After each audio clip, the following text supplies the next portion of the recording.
Praise Odin, thou art so hot, Black Widow. No, you're the hot one. Dear brother. Ooh, every freaking time, Loki!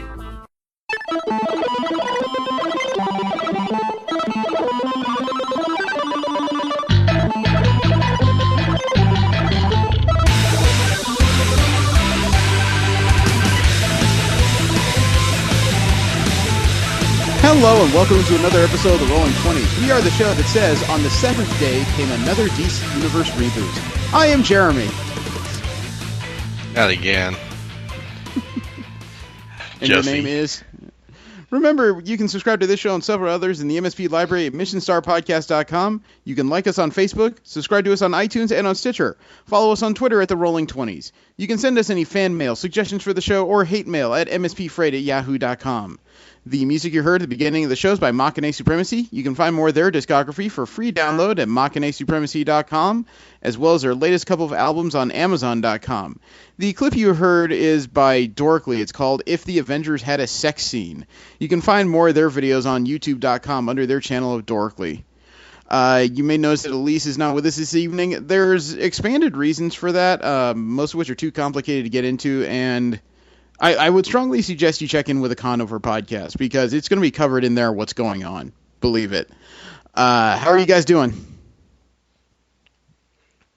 I'm eating breakfast since I got my sleeping schedule screwed up. Completely forgot we were doing this today. How could you forget? We were doing this and we're doing the Conover later tonight. Oh, I kind of just got sucked into another video game. It just absorbs all my time. Which one this time? It's called Warframe. Oh, okay. I was halfway expecting you to get involved in some kind of life simulator, complaining that you're late for your fake job or something. I haven't even touched any of those games. Screw That'll be you. a good thing. Not since he cried over the death of his imaginary son. No, it's been I've been trying to scale back this week. I've been realizing that this is the first time I've felt like I've had free time, and most of that's because I've been too exhausted to do much else since ALA. And it's not the positive kind of exhausted. It's not because I did 20 things. Well, I did do 20 things, Yeah, but you it's did. because of a lot of other stuff in between that really just taxed me. So I've been taking it a little slow this week. I'm hoping tomorrow to get back in the swing of things. Might not be the right day to do that, considering it's going to be Super Bowl Sunday tomorrow. But I'm going to try. Let's see. The subject of the week is actually Action Comics 41 through 43 from 2015 regarding depowered Superman. Before we do that, we have our usual news of the week. And first off is Marvel Media News, talking about the Marvel properties that don't end up on comic book pages.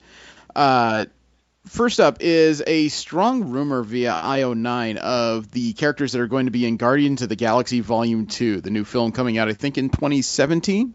Mm-hmm. Okay.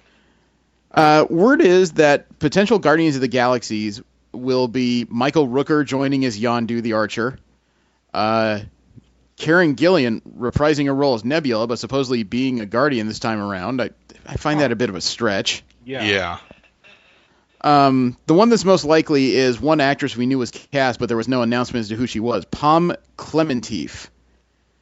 She has strongly been rumored to play Mantis in the movie, who is a telepath and often refers to herself as the Celestial Madonna. She is God. Yeah. She's a precog. Yeah. When I say Celestial Madonna, I don't mean like singing bad tunes and auto-tuning the entire way. No, I mean the actual classical term of a Madonna. But as with anything, it's all rumors. So Christ? Excuse me? I don't know. The last time I heard a technical Madonna, it was Mary. I think there's been a couple through history, but don't ask me to quote that. Okay. So it's all rumors, so just take that with a grain of salt for the time being. One thing that is confirmed, though, in the new Marvel TV spinoff, Marvel's Most Wanted, the one that's centered around Lance Hunter and Bobby Morse from Agents of S.H.I.E.L.D., Delroy Lindo has been cast as Dominic Fortune. Okay, that sounds really familiar, but I don't remember. Delroy Lindo's an African American actor. He's been in a lot of different roles and things. I'm trying to think of what I could tell you, but you guys are so bad at pop culture. I'm not sure I could. I think I could name like 3 different movies, and you just shrug every single Shot time. in the Dark? Gone in 60 Seconds. Seen it. Yeah. Barely remember it. The detective that was chasing around Nick Cage all the time. Okay. Still can't remember. See? I knew it. I just knew it. Anyway, he's an African-American actor who's going to be playing a character who originally was a Jewish gun for hire, a man of adventure. So I'm curious to see how this comes together. It's not like black men can't be Jewish, but you know how comic book fanboys are with their predetermined notions of characters, race, and looks? The purists, yeah. Yeah. So I'm not saying this is going to suck. I'm not saying there's going to be a ton of blowback. I just know there's going to be a bunch of negative comments that probably aren't earned. You know what I mean? Mm-hmm. And that's before the show even comes out. Charlie Cox, the guy who plays Matt Murdock for Daredevil on the Netflix series, he thinks that the fight scenes will actually outdo the hallway brawl in the first season of Daredevil. That's a high bar to set. Yes, it is. He said this during the Television Critics Association press tour. He said, quote, "In terms of this season, there are a number of really good fights. There's one in particular that I'm excited about because it's kind of like an homage to that scene, but it's almost like that scene on crack," unquote. You mean there's no blind spot you're gonna dash into, just straight up all the way through for 2 minutes? I have no idea what he's talking about, man, because that fight scene was kind of unprecedented when it came to TV shows, and now he says that they did better. Yeah. Then again, can we really trust him? Because after all, Matt Murdock is blind. Low blow, man. Yeah, I thought so. He did elaborate a little bit. He said, quote, "There is absolutely an attempt to make sure every punch or kick that is thrown is like a line of dialogue. There's a motive behind it. There's a reason behind it. It means something. I think the writers do a really, really good job to kind of find these sequences so that they fit the story and so they don't stick out like a sore thumb," unquote. This seems like might be a fight between him and Frank Castle. Well, there's also Elektra in this season. Oh, God. Yes. A 3-way fight? As long as it's not on a frickin' seesaw with Ben Affleck, I don't care. Yes, probably the only thing I do remember hurt. out of that. That probably still the only thing I do caused remember me for that pain. movie. Oh, man, I really, really, really needed like a day off after watching that movie. I don't believe I've seen that movie in its entirety yet. I sat through it once, and I blanked on 3/4 of it. The only stuff I can remember is burned into my brain so deeply, I don't think a branding iron could get it out. Oh, we could try. We'll test it on you first. I still have yet to even see one scene of it. We'll start with the Elektra movie because it's even worse. No, thanks. Oh, if you could do that to Green Lantern, I'll be grateful. Now, there's another season coming of Jessica Jones. We found that out a couple weeks ago. The show creator, Melissa Rosenberg, said at the Television Critics Association event, quote, "I think I just want to continue with her character. She's a very damaged character, and her damage goes beyond Kilgrave. There's a lot to mine from her backstory and in her present-day situation. I think we'll find something," unquote. That's oddly cryptic. It is. She also said that they will always use as much as they can from the original 2001 Alias comic book series. That's good. That is good. It just... God damn, I would really like to know what's coming, you know? Because I really don't have a clue. There's no word as to Mike Coulter, who played Luke Cage in the series, will also be in the show. Cage's own Netflix series is supposed to premiere this year, and Coulter called Cage emotionally exhausted after the events of Jessica Jones Season 1. I think that's a good description for what happened. Fell in love with a lady that accidentally killed his wife. Yeah, going through that and, probably too long, brawl for it all fight. Yeah. Especially when they end one of those fights with a shotgun to the chin. You can't say he doesn't have a glass jaw. Yeah, he definitely could take on Little Mac. Olivia Munn is going to be Psylocke in X-Men Age of Apocalypse, which opens next year, if memory serves. Or is it this year? God damn it. I think it's this year. Yeah, I think it's late this year. March or May. I don't think it's either of those, frankly. I don't think they're going to go up against Captain America and Batman v Superman. Something tells me that would be suicidal. It's May 27th, so it opens well after Civil War. Yeah, then we, oh no. We're making some kind of comment how Captain America, pushed back a group. I think that was the Superman v Batman or whatever. I don't know. Yeah. Okay. Well, Olivia Munn said in regards to a role of Psylocke, quote, "I think if Psylocke had a chance to tell her story, it would be a great start with a genesis and have an understanding. I think maybe like right as she's getting out of university and before her whole family, we jump in right before all of her family is taken out and we have an understanding of what she had to lose. Then figuring out her powers and how powerful she is. I think that would be a great thing to do because it's something that I've always loved about her. That she came from a good family and lost everything. Yeah, I'd just like to tell that story," unquote. How many times have you told this story in the last 2 weeks? Well, this story hasn't been told at all in movies, but there's two problems with that. One, she didn't lose everything. Her brother actually made it out like roses compared to Psylocke, frankly. And then there's the idea that something. Yeah, and then there's a likelihood that they would never be able to tell that story because Fox has the rights to all Marvel stories involving mutants, and Captain Britain, Psylocke's brother, is not a mutant. He's a being of magic, if you recall. Yep, that's true. But although what's he mostly affiliated with? Although Fox got away with using Juggernaut, and we know he's all magical. But they made him a mutant in that story. Right. Mm. I don't know. I mean, I'm trying to understand what she's saying because it sounds like she lost the entirety of her family before she ended up with Apocalypse. So that's almost like one of those. It's almost like a Titanic movie. I don't understand why everyone's so emotionally invested. The boat sank. In this case, we know the entire family's dead, and I'm not sure the story leading up to that is as clean cut as she thinks it is because I didn't hear the words body transfer at all in her description. No. And that's a big part of Psylocke's story. So it makes me wonder what exactly was done. Then again, we already know this script was written by that hack who wrote X-Men The Last Stand. So I have my own predilections about where this is going. Speaking of which, FX has hired someone to play the lead in their Legion TV show. They've picked up Dan Stevens, who played Matthew Crowley in Downtown Abbey. He's been cast as David Haller. That's not the only one that's been cast. Aubrey Plaza is going to play David's friend Lenny.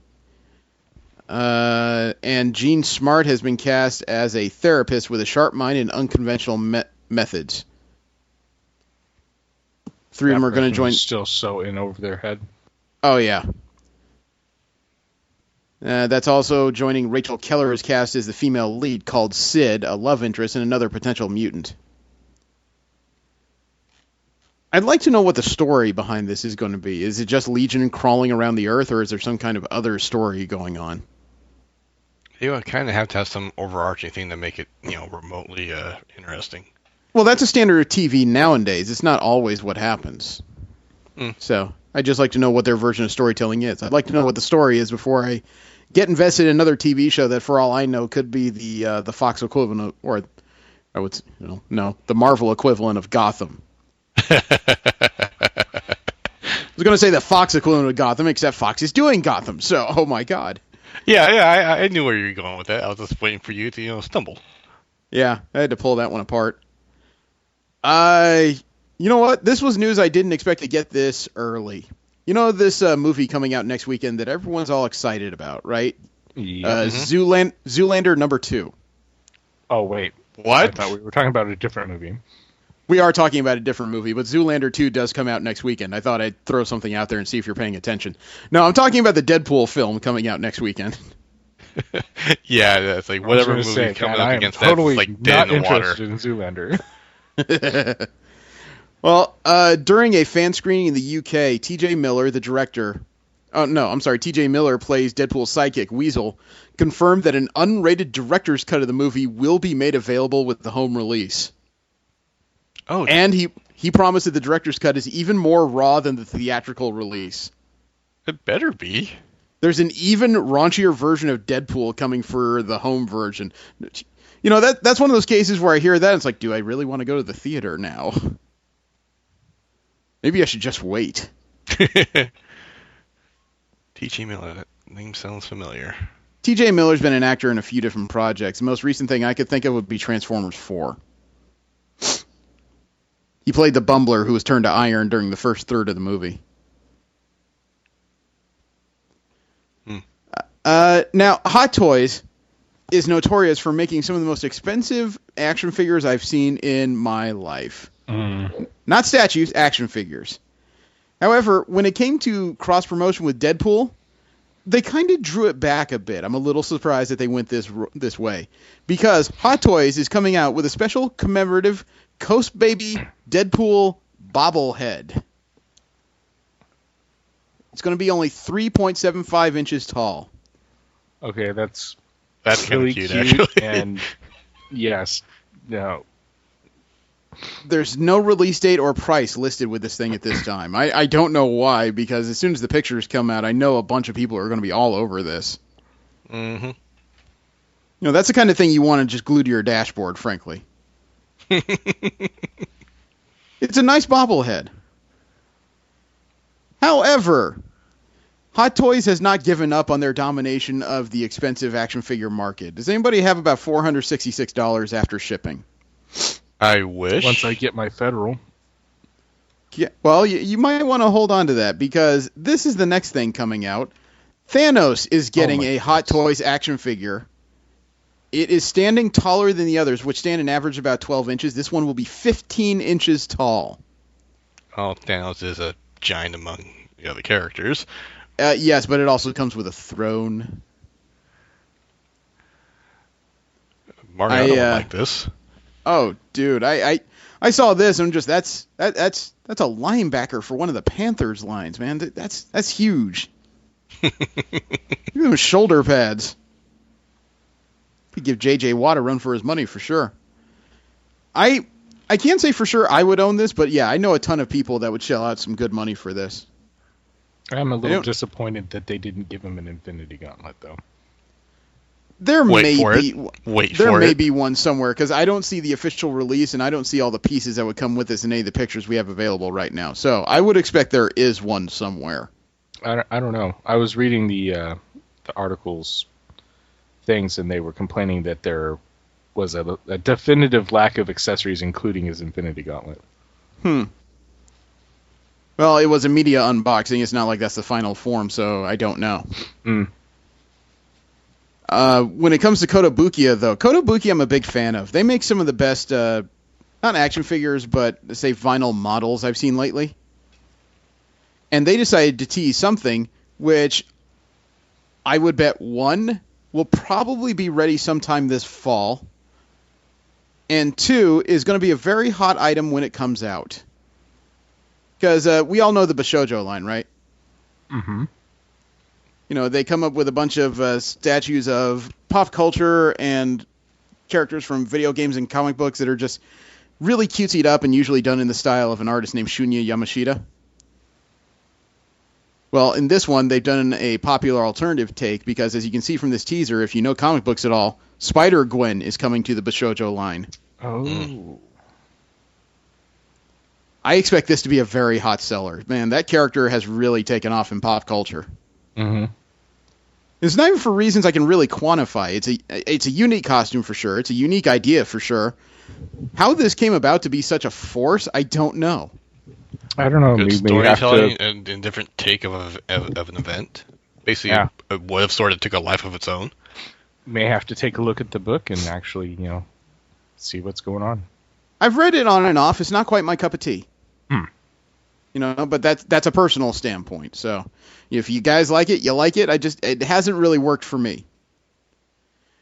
Last up, when it comes to Marvel Media news, though, a little bit of sad news. Do you remember when we talked about 3 weeks ago about an independent project called X-Men: The Danger Room Protocols? Yeah. No. It was a YouTube series being done by this guy named Joel Furtado. It was Oh, yep, now I remember. It was this 3D CG story of the X-Men. It looks like from 1992, done in this style that was masked to look heavily pixelated. We joked that it looks like he took his X-Men roster straight off the Capcom games. Mm-hmm. Yep. Okay. Well, we don't have to worry about that anymore. He received a cease and desist. Yeah, I figured. You know, he got one episode out online, and it was out for about 10 days before it was yanked. He said, quote, "The most heartbreaking thing is that this company I have idolized my entire life and am meeting for the first time professionally, and this is the experience that we've gone through. Marvel is looking at me as an enemy, and that is never what I wanted," unquote. The series did make a short-lived jump to Vimeo, but apparently within days, if not hours of that jump, it was also pulled down. I don't quite know what to say, because it's one of those situations where if you make fan stuff based on existing property, you have to jump through some pretty narrow hoops to get it out online. And my best guess is he may have accidentally kept, advertising revenue open when he produced this series, which is a no-no. Right. Even if advertising revenue was not available, they still took it down. Not necessarily. A lot of parodies are actually getting through out there simply because of parody rules. As long as you're not making money from it, it's okay. If you screw up and you leave yourself a way to make money on something, that's when usually people jump down your throat. It's like the Axanar project. When it looked like they were working just to make the project, they were fine. As soon as it looked like they have a good chance to make some money off it, that's when CBS stepped in and said, "Stop that." It's not from my experience with the My Little Pony community, but maybe Hasbro operates differently from Marvel. I don't know. Well, Hasbro also has ups and downs when it comes to money, and they could use all the free advertising they can get. Marvel is owned by a multi-billion-dollar mouse. Mm-hmm. Makes you wonder if Marvel's doing it or Disney's doing it. Well, that's the thing, though, because Marvel's lawyers are not their lawyers. Disney's are the ones with the lawyers. Mm-hmm. Marvel just makes the product. Disney somewhat has a reputation for being Big Brother that way. Well, Disney's always had a reputation for being quick on the gun when it comes to legal work. Exactly. I just don't think they've had a property that's this, I guess you could say, this central when it comes to pop culture before. They've had stuff that appeals to narrow bands of fans, but they've never had one that's had general appeal like this before.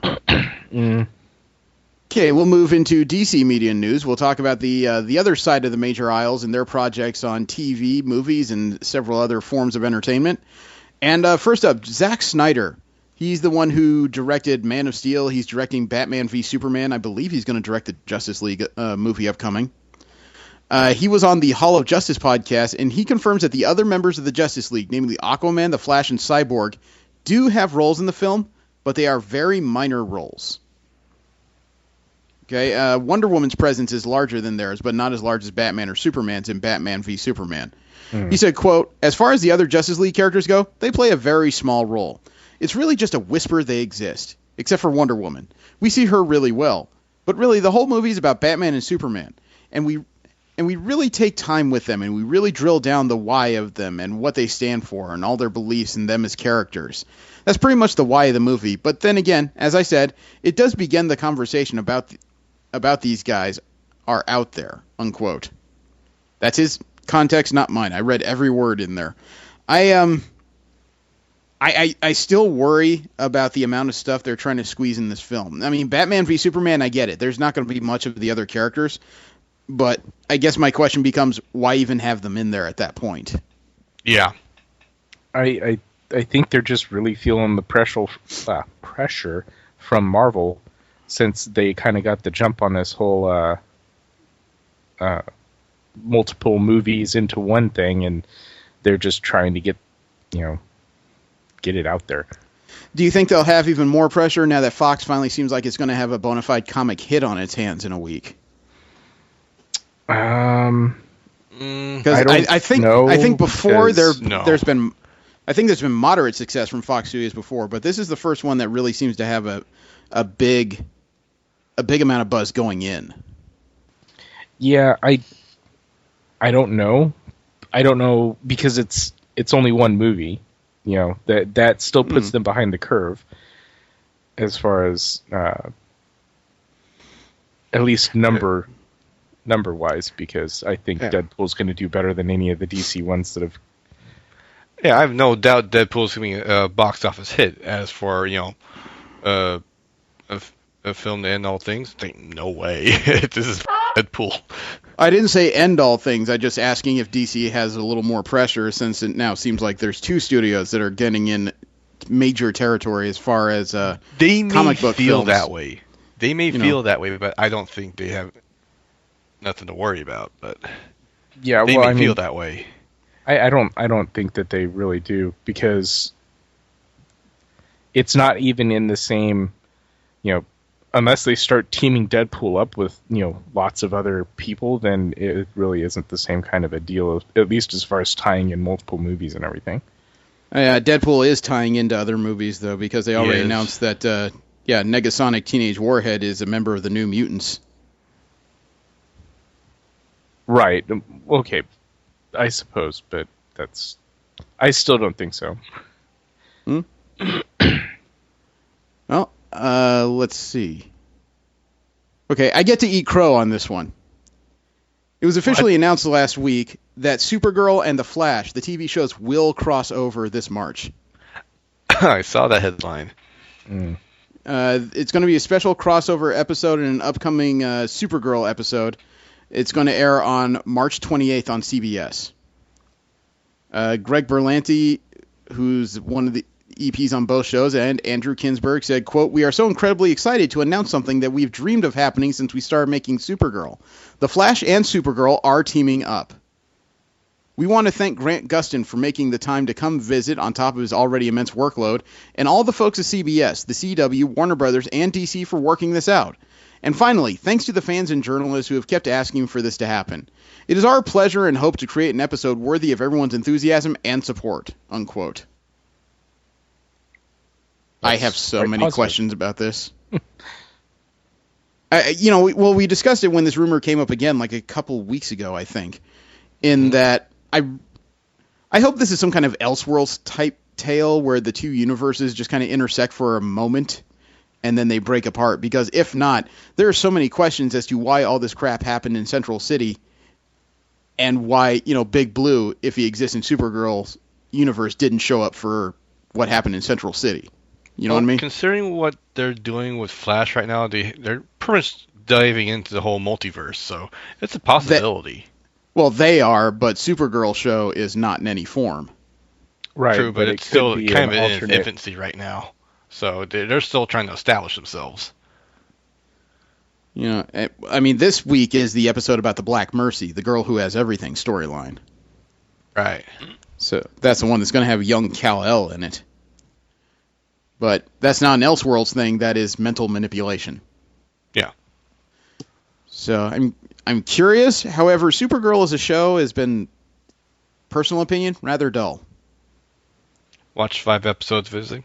I can see some appeals, but it's not for me. The odd thing is it has so many weird relationship foibles. For a couple minutes, I wasn't sure I was watching Supergirl. I thought maybe they adapted Archie.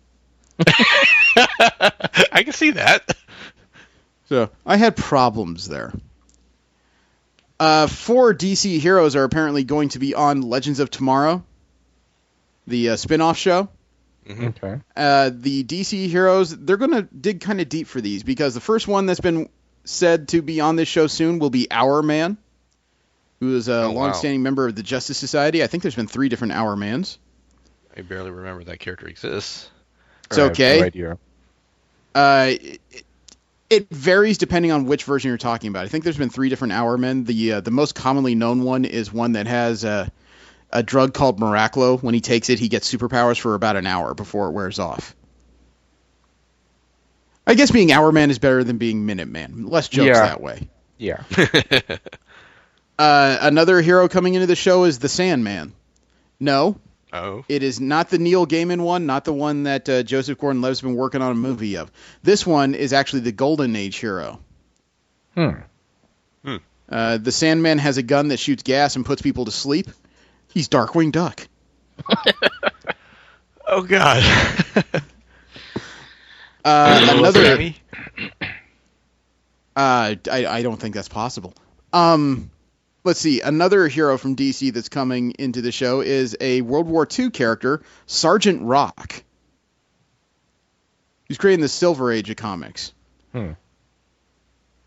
And the last one is one that I don't think either of you would know. I only know it because I'm pathetic, and I know this. The Red Tornado. Really? Not what you're thinking of. They're talking about I'm the thinking original of Marvel. Red Tornado from the 1930s. No, he's thinking of DC because the Red Tornado everybody knows is the Red Android.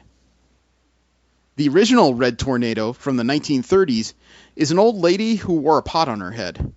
Wait, what? Oh, yeah. Okay, Yeah, I saw a history, a thing on this character. Yeah, that. Her name was Yeah, Ma weird. Hunkel. She was a parody superhero called the Red Tornado. She had a large stew pot that she cut eyes out of and put on her head. Oh my god. I have watched Legends of Tomorrow, and I heard all the hype going in. I'm actually disappointed in the show.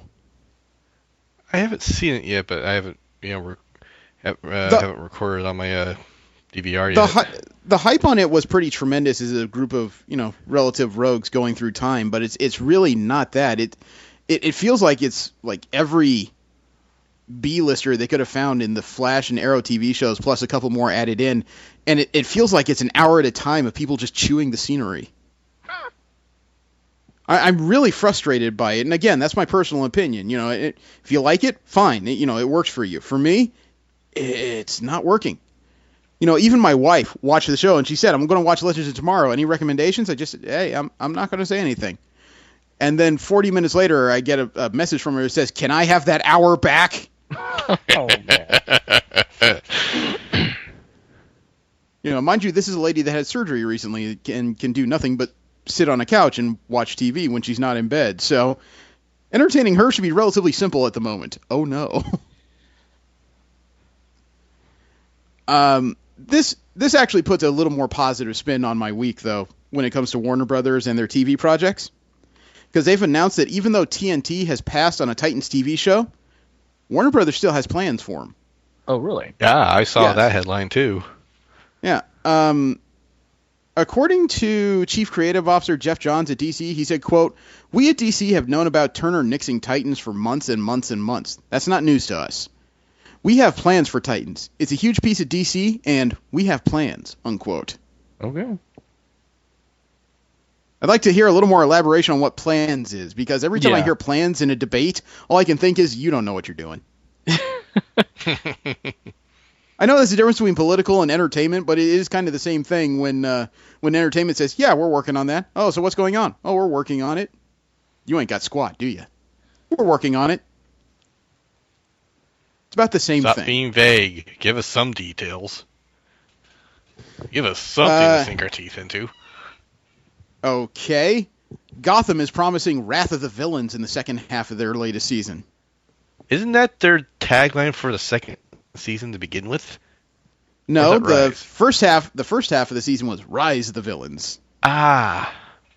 Now we have Wrath of the Villains.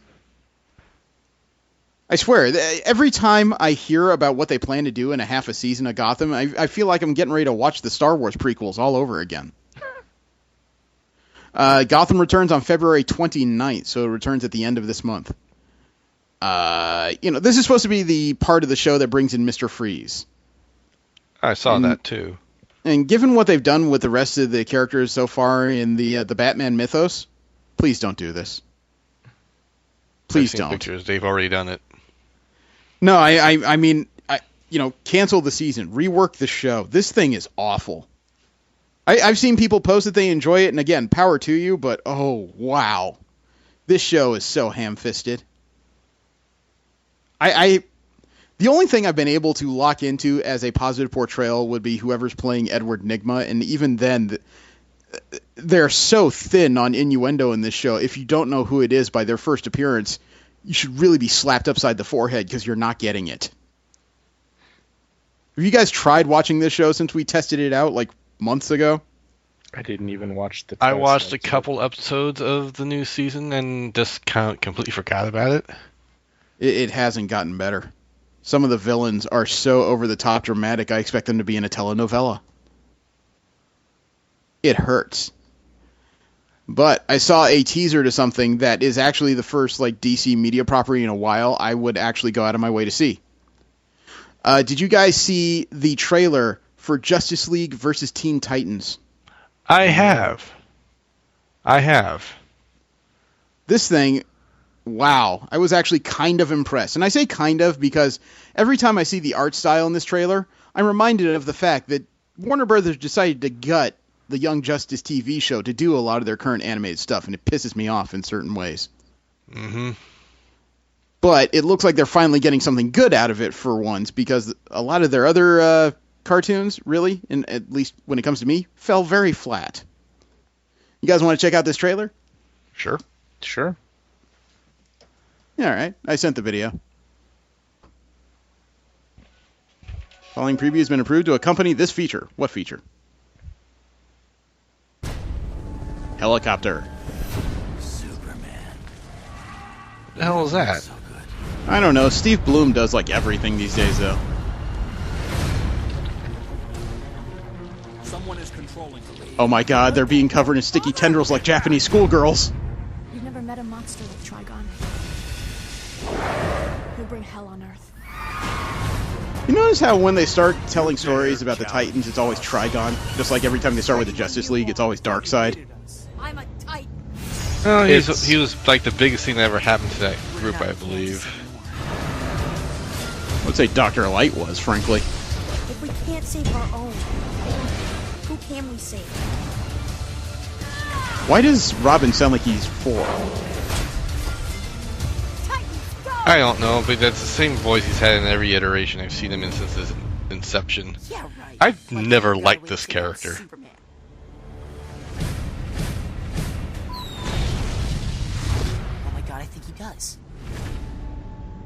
Actually, I like the character of Damian Wayne. It's a very interesting story. It's just, it's very uneven storytelling, I think, when it comes to how DC approaches the character. I just find the character of, maybe emotionally he's alright, but his physical abilities, completely unbelievable. It pulls me out. I just can't see him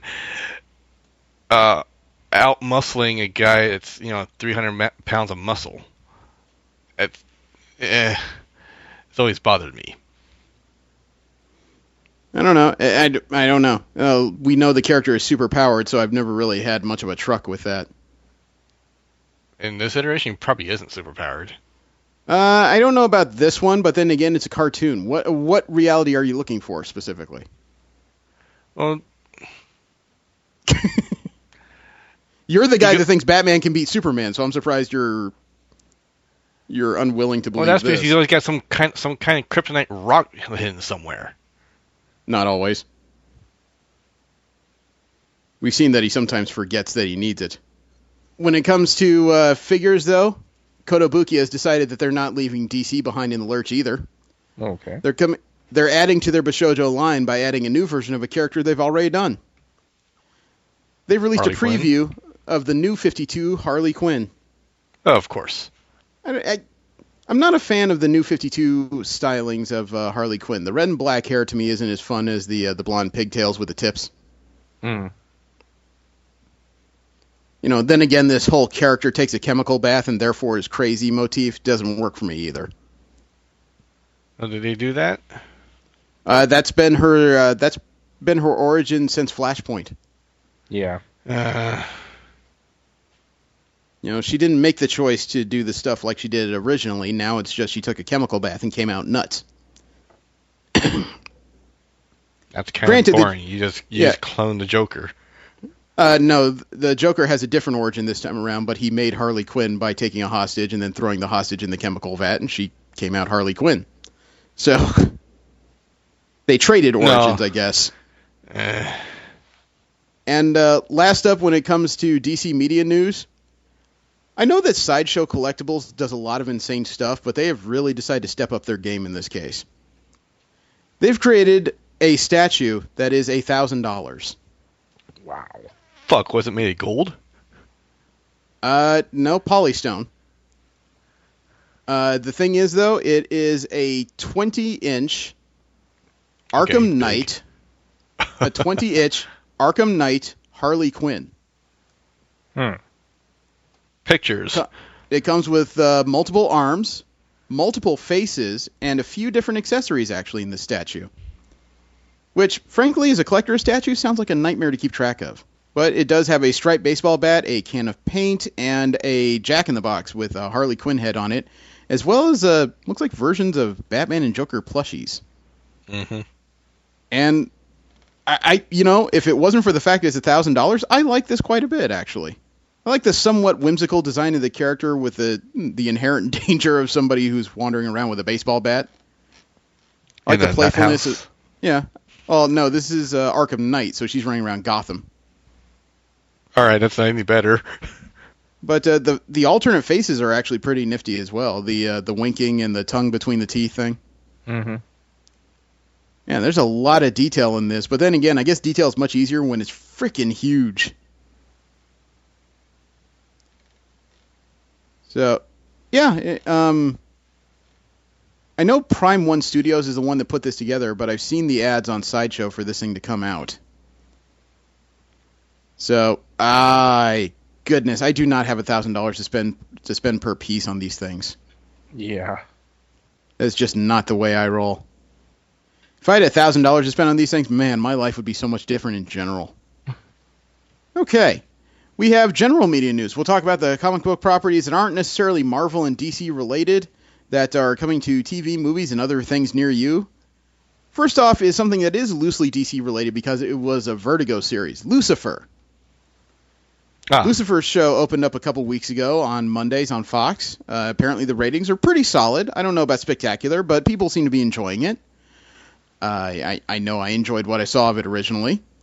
Yeah, however, me too. Not everyone is happy. Oh. Are you familiar with the organization 1 Million Moms? Yes. Isn't that the group that kind of bitched the last time? Mm-hmm. Well, they complain a lot. 1 Million Moms is a conservative Christian group of women. Although it's debatable whether or not there's actually 1 million of them. That's more of an organization name than an actual count, from what I understand anyway. Yeah. And they've decided to protest against Lucifer because they do not want a show that glorifies the devil. Which, if you've watched the show, is not really what's occurring there. No, it's not glorifying him at all. No. However, they've decided that the right way to attack this TV show is to go after the sponsors. So specifically, 1 Million Moms in the last couple of weeks has decided to organize boycotts against Kay Jewelers and the Olive Garden. Oh, no. Yes. Oh, no. I don't know if anybody's noticed that the Olive Garden doesn't really need to be boycotted because their food's bad enough. I don't know many people that go in the first place. I do. I like it. As far as Kay Jewelers, you know what? They already have an I'm Sorry collection, and I haven't needed to shop there myself. I haven't been that sorry as of yet. And if I am, I'm going to shop somewhere a little better than Kay Jewelers, frankly. But I'm going to Jared. So I don't see this as doing any good either for their reputation or as a way to strike against the show. Oh, hell no. Besides which, if the show's doing well enough, people are going to keep spending money on it to advertise. Yeah. I just... They already tried a previous petition to stop this show from even reaching the air, and it didn't get there. Right.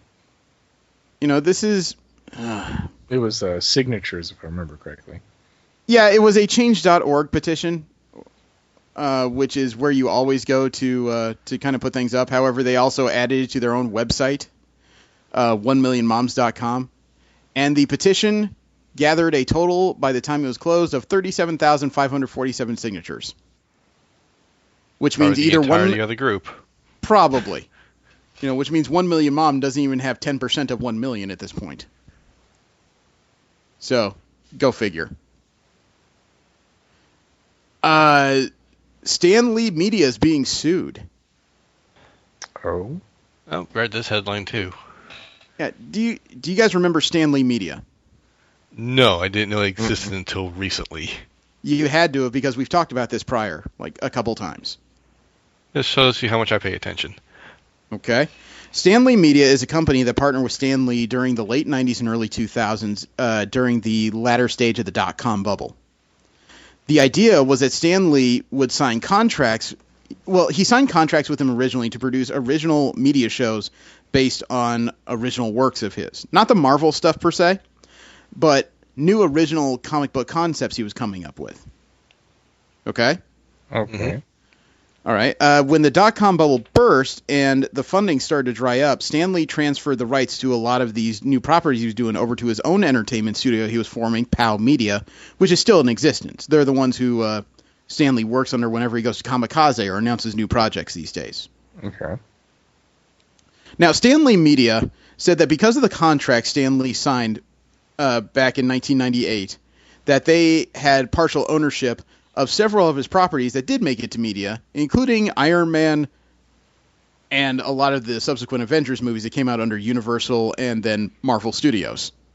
Yeah, and they kind of threw that out. Well, the thing is, they tried the first lawsuit against Marvel Studios, didn't work. They tried again, and then forgot that by the time they tried their second suit, oh my god, the mouse owns Marvel, and the mouse struck back and basically gave him the middle finger, to which the judge said, you have earned this middle finger. So, now, Stan Lee Media is being sued by Disney. Oh. Yep. I think they woke the juggernaut. Well, the thing is, from their last lawsuit, the one that was thrown out about 6 months ago, they were ordered to pay court costs up to $500,000. Oh. Yeah. And Disney has not received its money.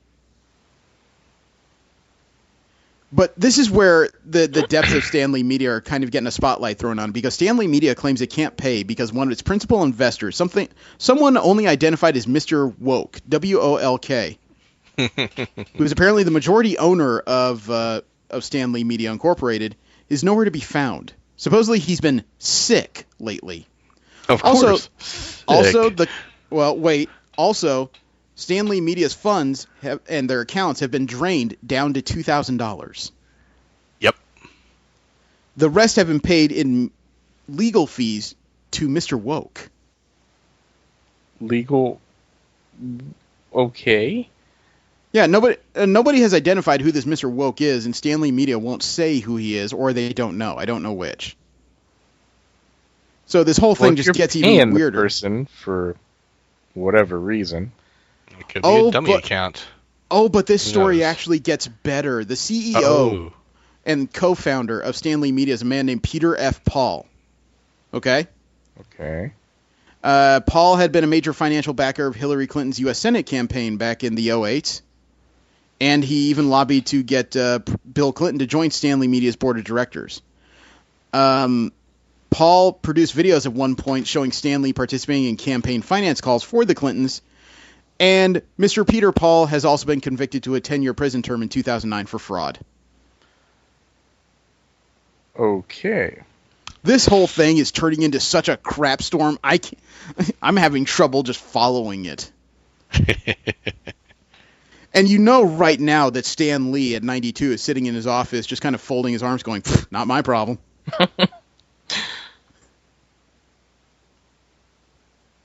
It's just so bizarre. Counter-Strike has a very loyal fan base, even though the game is years old. As far as FPS or first-person shooter games go, it's kind of outmoded, but it has a dedicated fan base who enjoy playing the game. And one player decided to do something about hackers in the game, and he did something creative. Okay. Counter-Strike user Android L released a handful of multi-hacks that promise things from wall hacking to aimbotting to bunny hopping, all all FPS practices that are very much frowned upon by players, right? Right. Also, crazy lean angles. Basically, if you come up with a way to cheat in the game, Android L said that he worked on a hack for it. All of Android L's hacks were fake. Okay. Okay. His hacks all had timers in them, which meant that as soon as somebody downloaded and engaged the hack, the timer would send a message to Valve, basically, that someone attempted to buy a hack, you need to ban them.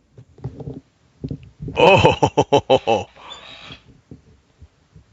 The final hack had over 3,500 downloads and instantly VAC banned them as soon as they opened it to join the game. Oh, Damn.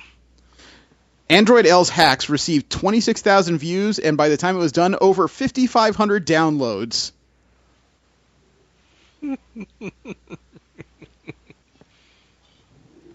Damn, man. That's one way to do it. Just go in there, offer them candy, and then make them swallow it. That's like I don't know, I want to say this is kind of a very trolly thing to do, but dude, couldn't happen to a better set of guys.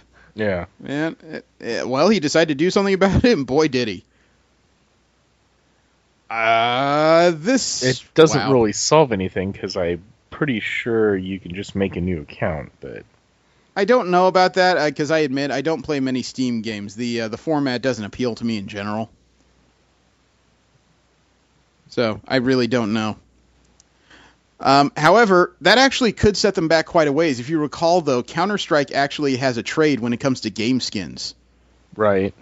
You know, game skins are released in a limited format. If that account is perma-locked, that means all those skins are worthless. That's true. You know, and a lot of people spend real money to get those skins, so that could actually hurt quite a bit. Now, oh my goodness, the Power Rangers movie is moving forward, and they just announced a casting that, as much as it makes me want to see the movie, I still don't want to see the movie. Because I like this actress. Elizabeth Banks has joined the cast. Okay. She has been in a number of movies. She's been in the Hunger Games series. She was in The 40-Year-Old Virgin. She was in Zack and Miri Make a Porno. She's been all over the place when it comes to movies, frankly. She has now been cast as Power Rangers villain Rita Repulsa. Okay. She has a sense of humor about it, and she must have seen the show more than once, because as soon as it was announced, she took to Twitter with her own cast announcement picture and said, quote, "After 10,000 years, I'm free! It's time to conquer Earth!" Unquote. Oh my god, this is either perfect or it's going to be horrible. I don't know which. Both? I just don't know which. Have you seen the trailers for Kubo and the Two Strings? Yes. My Oh, goodness, yeah. this looks amazing. Mm-hmm. You know, I still don't know what necessarily the story is beyond Kubo, who is apparently a magician involving the... I don't even know what that instrument is called. It's a Japanese stringed instrument. Yeah. But he's going on an adventure. It's a stop-motion movie, which is an art form that isn't widely used these days anymore. And the cast actually sounds amazing. Art Parkinson, Matthew McConaughey, Charlize Theron, Rooney Mara, Ray Fiennes, and George Takei. Mm-hmm. There have been some posters added recently, including posters about Beetle, Monkey, and Kubo himself. This is supposed to come out August of this year. You know, I actually kind of want to see this. Yeah. Yeah, I'm It kind looks- of interested. It's very cool. It looks like it's very well focused on Chinese and Japanese mysticism, although I'm not sure which one it leads more heavily to. So that one I want to check out. Okay, I gotta ask, do you guys remember when Spider-Man had a play? Like a stage musical? I think we talked about this before. Yeah, but it kind of took the break a leg phrase to the negative side. Yeah, it did lose quite a bit of stuntmen due to accidents. The critics often said that show was better better adaptable for an arena show than a musical show, right? Yeah. Mm-hmm. Well, the Broadway company that put on Spider-Man Turn Off the Dark, they're not done. The company is now headed to China because they've been hired to do a live-action stage show of Transformers. Oh, No. that has negative connotations to Trainwreck now. Oh, it gets even better than you think it does. It gets even better than you think because they're doing it in cooperation with a Chinese film company called DMG and 2SBN Entertainment, who was also behind the Marvel experience, which was canceled after 3 weeks. Oh, boy. Yeah. Future news. Future news, we're going to see a truck and a train collide on a stage somewhere. Oh my goodness, I can only imagine what it looks like when Megatron's trying to do a monologue soliloquy in operatic form.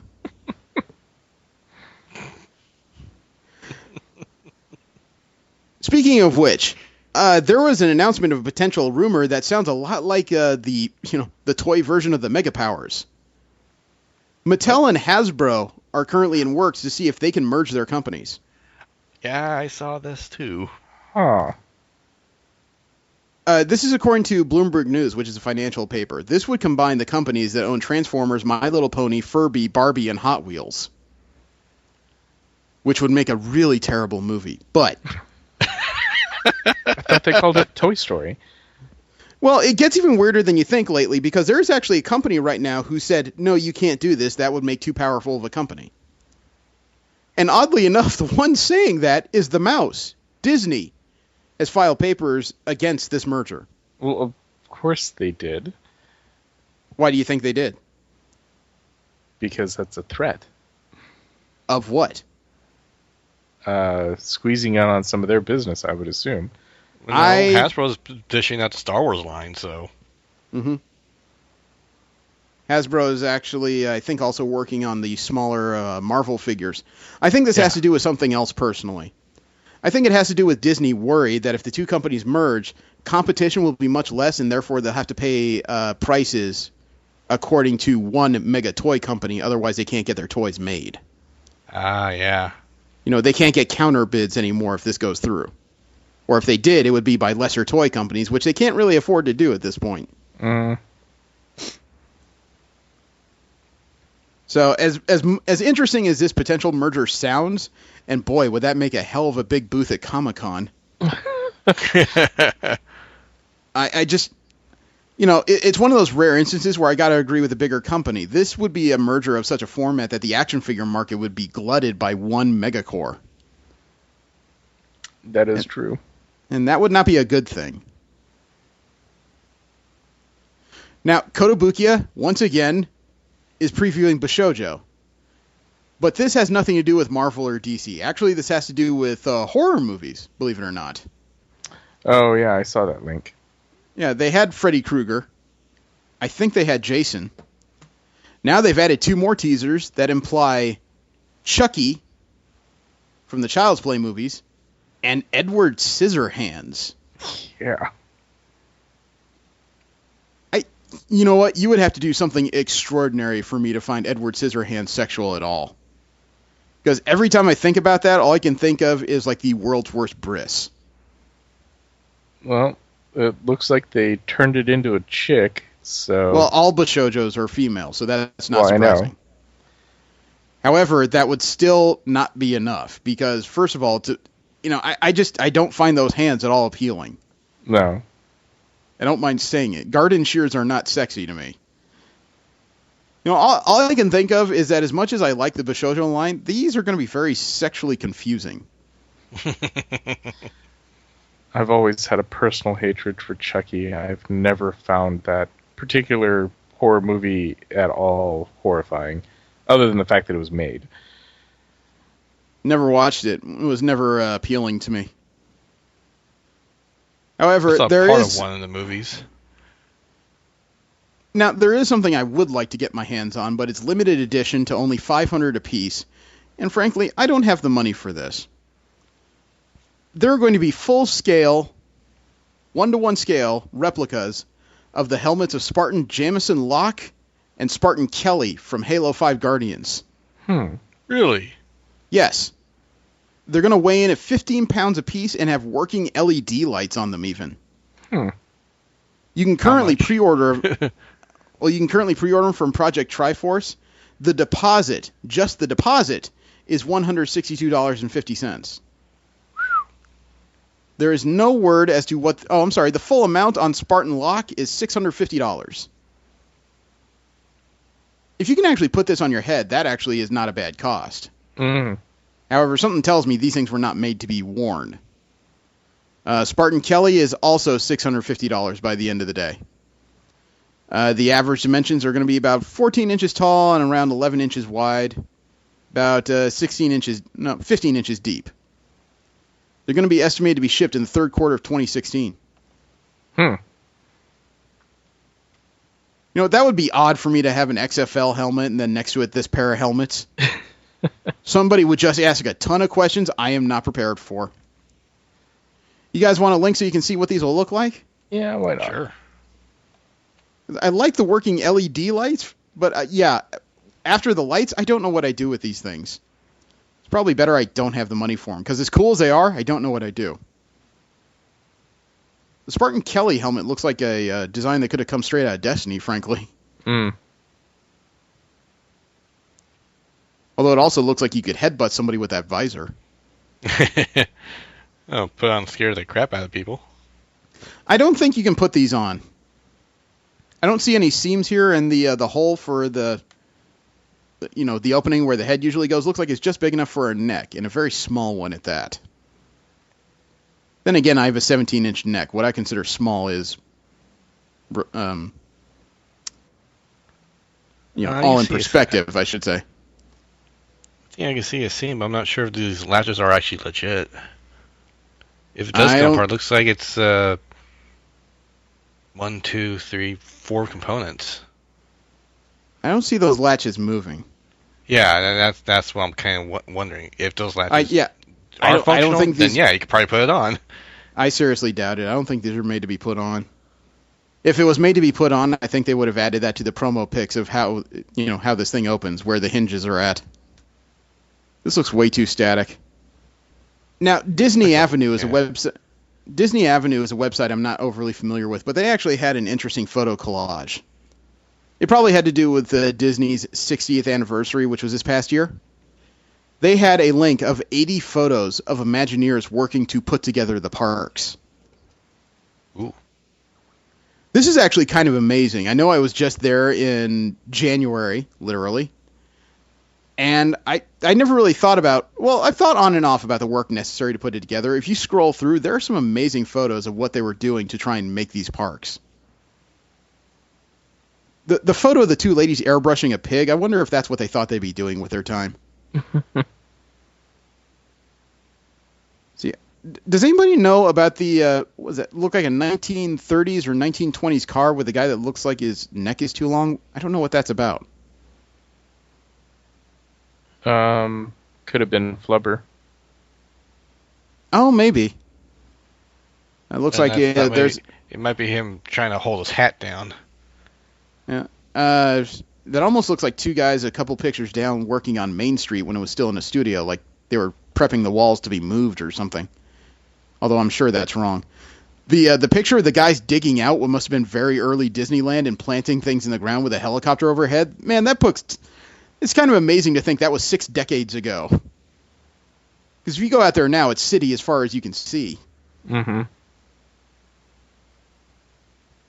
See, the guy working on a volcano. He looks like that guy that used to do the How to Do Art, like, public television show. We're going to put some happy little bushes right over here. Right. And look at that cloud. You think we need a cloud up there? I think we need a cloud. Get your fan brush. And the next picture of that guy moving lava with his hand, I know that's a fake thing, but that's a really good-looking mountain, so it looks like he's just digging through it, like going, where's my wrist? Lady painting a freight palm tree, dinosaurs. That must be from Disney World, because I don't recall that at all. You see the lady work on the tiki mask for the Enchanted Tiki Room. God, the concept art is just amazing. But it's not all classic photos. There's a couple here of the people who were working on the first Star Tours ride. Putting a C-3PO in place. Mm-hmm. It's amazing to... This picture looks fairly old. Which?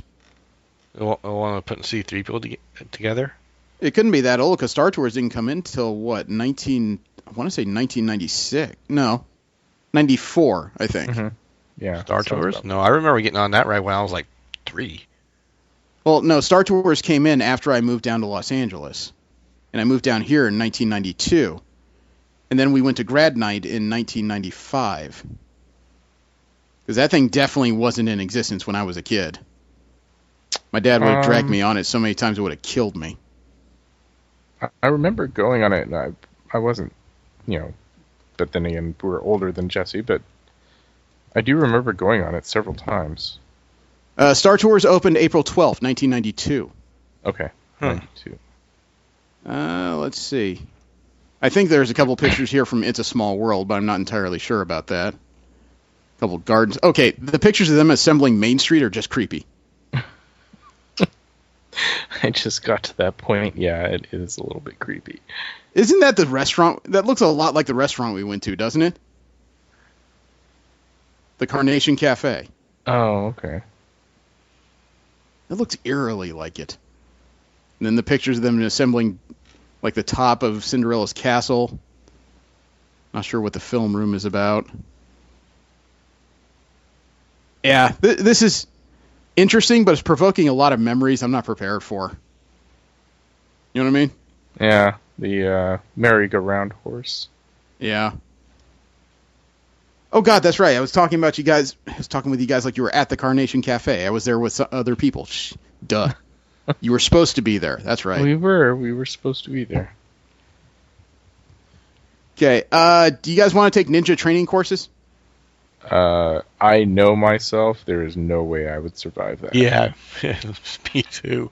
Are you sure? Because Nara City is hosting ninjutsu training courses. They seek to hone the ninpo skills of attendees and likely to draw Naruto fans by the hundreds, frankly. Of course.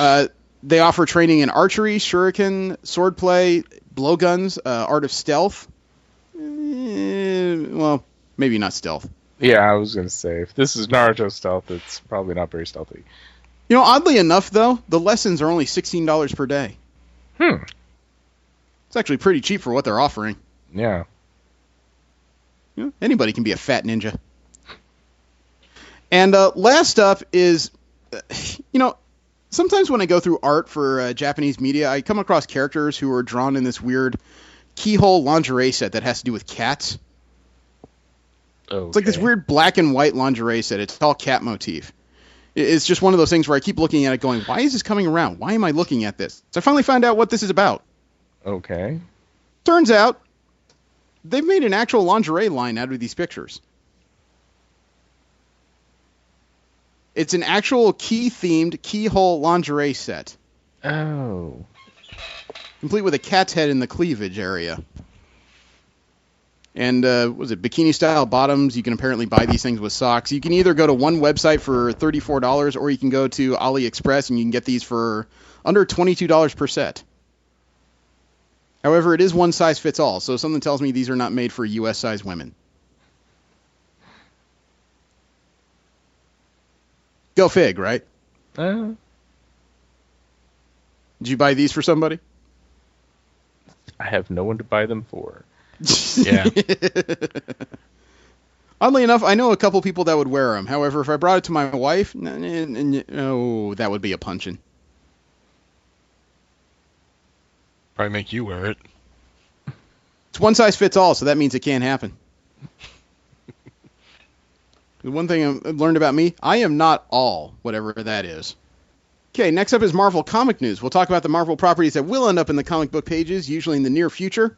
And we finally have a couple more details about the Black Panther series coming. Okay. This series is supposed to open up in April, not long before Captain America Civil War, where the character is going to get a bigger spotlight than it's ever had.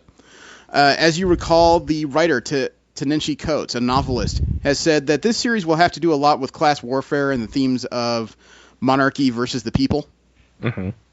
Well, this is going to get even weirder because according to the issue description, it's going to be the darkest chapter of the Black Panther mythos as Wakanda crumbles from within. Enter the Midnight Angels, as they call it. I did a little reading to find out what they're talking about. The Midnight Angels is actually another name for the Black Panther's own personal guard called the Dora Milaje. You know who those are? They were the... I've seen them in several portrayals, but...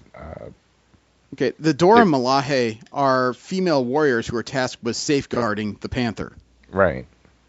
They're also tasked often with being brides, like in the multiples. As a king, he has multiple brides.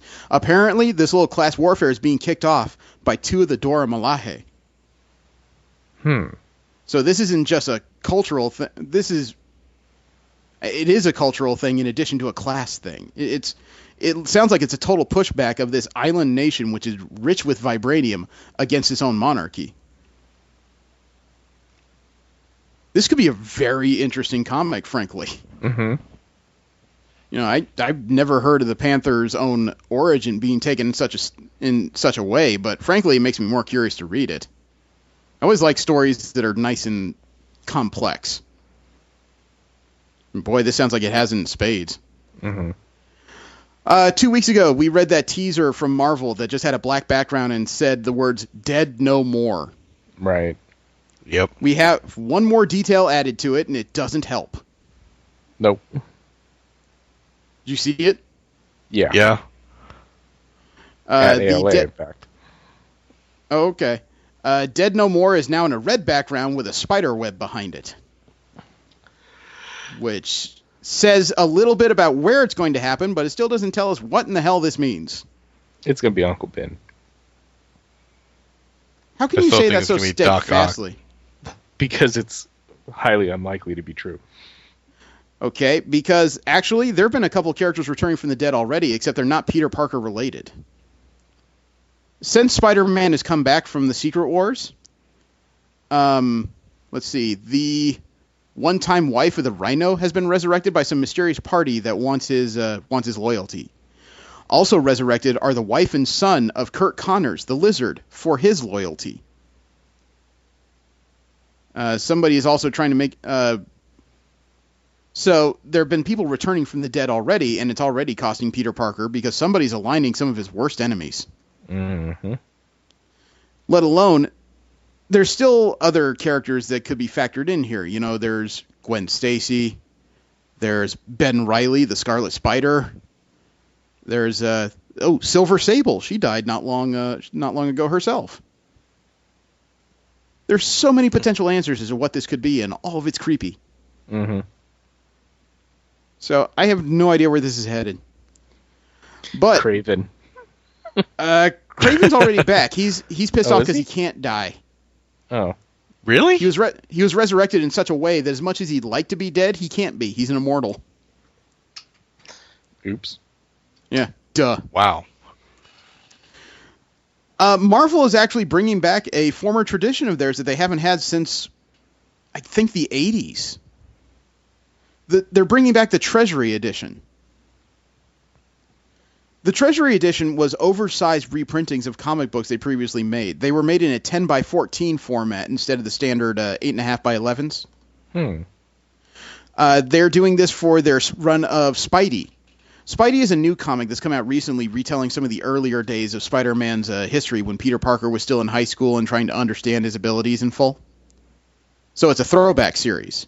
Apparently, the series has been selling so well. Just 2 days ago, actually just on Friday, they announced that they're bringing back their first Treasury edition in 35 years for Spidey Volume Number 1. You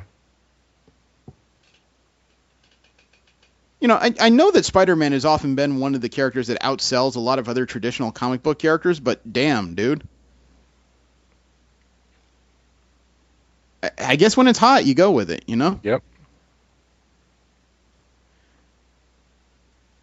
Speaking of which, Marvel's editor-in-chief, Axel Alonso, was talking about Carol Danvers and her upcoming role as the head of, I guess you could say, the Machine, in regards to the second Civil War, or Civil War II. The event is going to begin in Civil War Zero, which comes out in May. I think it's Free Comic Book Day. And according to him, he said, quote, "There's a reason that Carol is part of the opposition forces. It not only speaks to her character, but also her new role in the Marvel Universe. She's the leader of Alpha Flight, which is Earth's first line of defense from all incursions. As of today, she's a very powerful, authoritative figure in the Marvel Universe," unquote. When did Alpha Alpha Flight Flight get promoted to... You guys really need to read more comic books. Alpha Flight is not just Canadian superheroes anymore. Alpha Flight is the name of the squadron and station that Carol Danvers leads orbiting the planet. It is literally the first line of defense from otherworldly issues. Huh. And the chief lieutenants that Captain Marvel has on Alpha Flight, Aurora, Sasquatch, Puck. Oh. You should really read the first two comics, dude. If I had to give it a quick synopsis of what it is, I'd say it's Marvel's version of Deep Space Nine. All these characters are up on a station trying to understand things that are being thrown at them. You know, they're not going around exploring. They're literally the first line of defense from the unknown. Oh, and by the way, Captain Marvel has the most pissed off first officer I've ever seen. Abigail Brand. Oh, okay. The former leader of SWORD. Right. That's what Yeah. I was confused. I was like, oh, I knew SWORD got... I just didn't realize that they had moved Alpha Flight into this spot. I was like, okay. And apparently, if you read the comics, you'd also know that Abigail Brand was offered Captain Marvel's job originally and turned it down. And then wound up as, okay. Yeah, I can see why Yeah. she'd be a little pissy. Mm-hmm. And we finally found out a little more information about the new Wasp that's coming. The unnamed character is going to debut on May 7th in all new, all different Avengers number 9. The first image we have of this character, we still don't know the identity, is from a special cover that was made by Alex Ross. And the character looks a lot like the Red Queen version of the character from the MC2 line, which used to be the alternate future version of Marvel. Specifically from the pages of Spider-Girl. You know, I'm interested to know more about this. I would like to know who this character is. It's very likely that Marvel, or Disney, I should say, is just pulling another alignment, and they've asked Marvel to make Hope Van Dyne a character so that they don't confuse readers. Which wouldn't be the first time something like this has happened. I just don't see this as necessarily a negative. What do you guys think? I like it.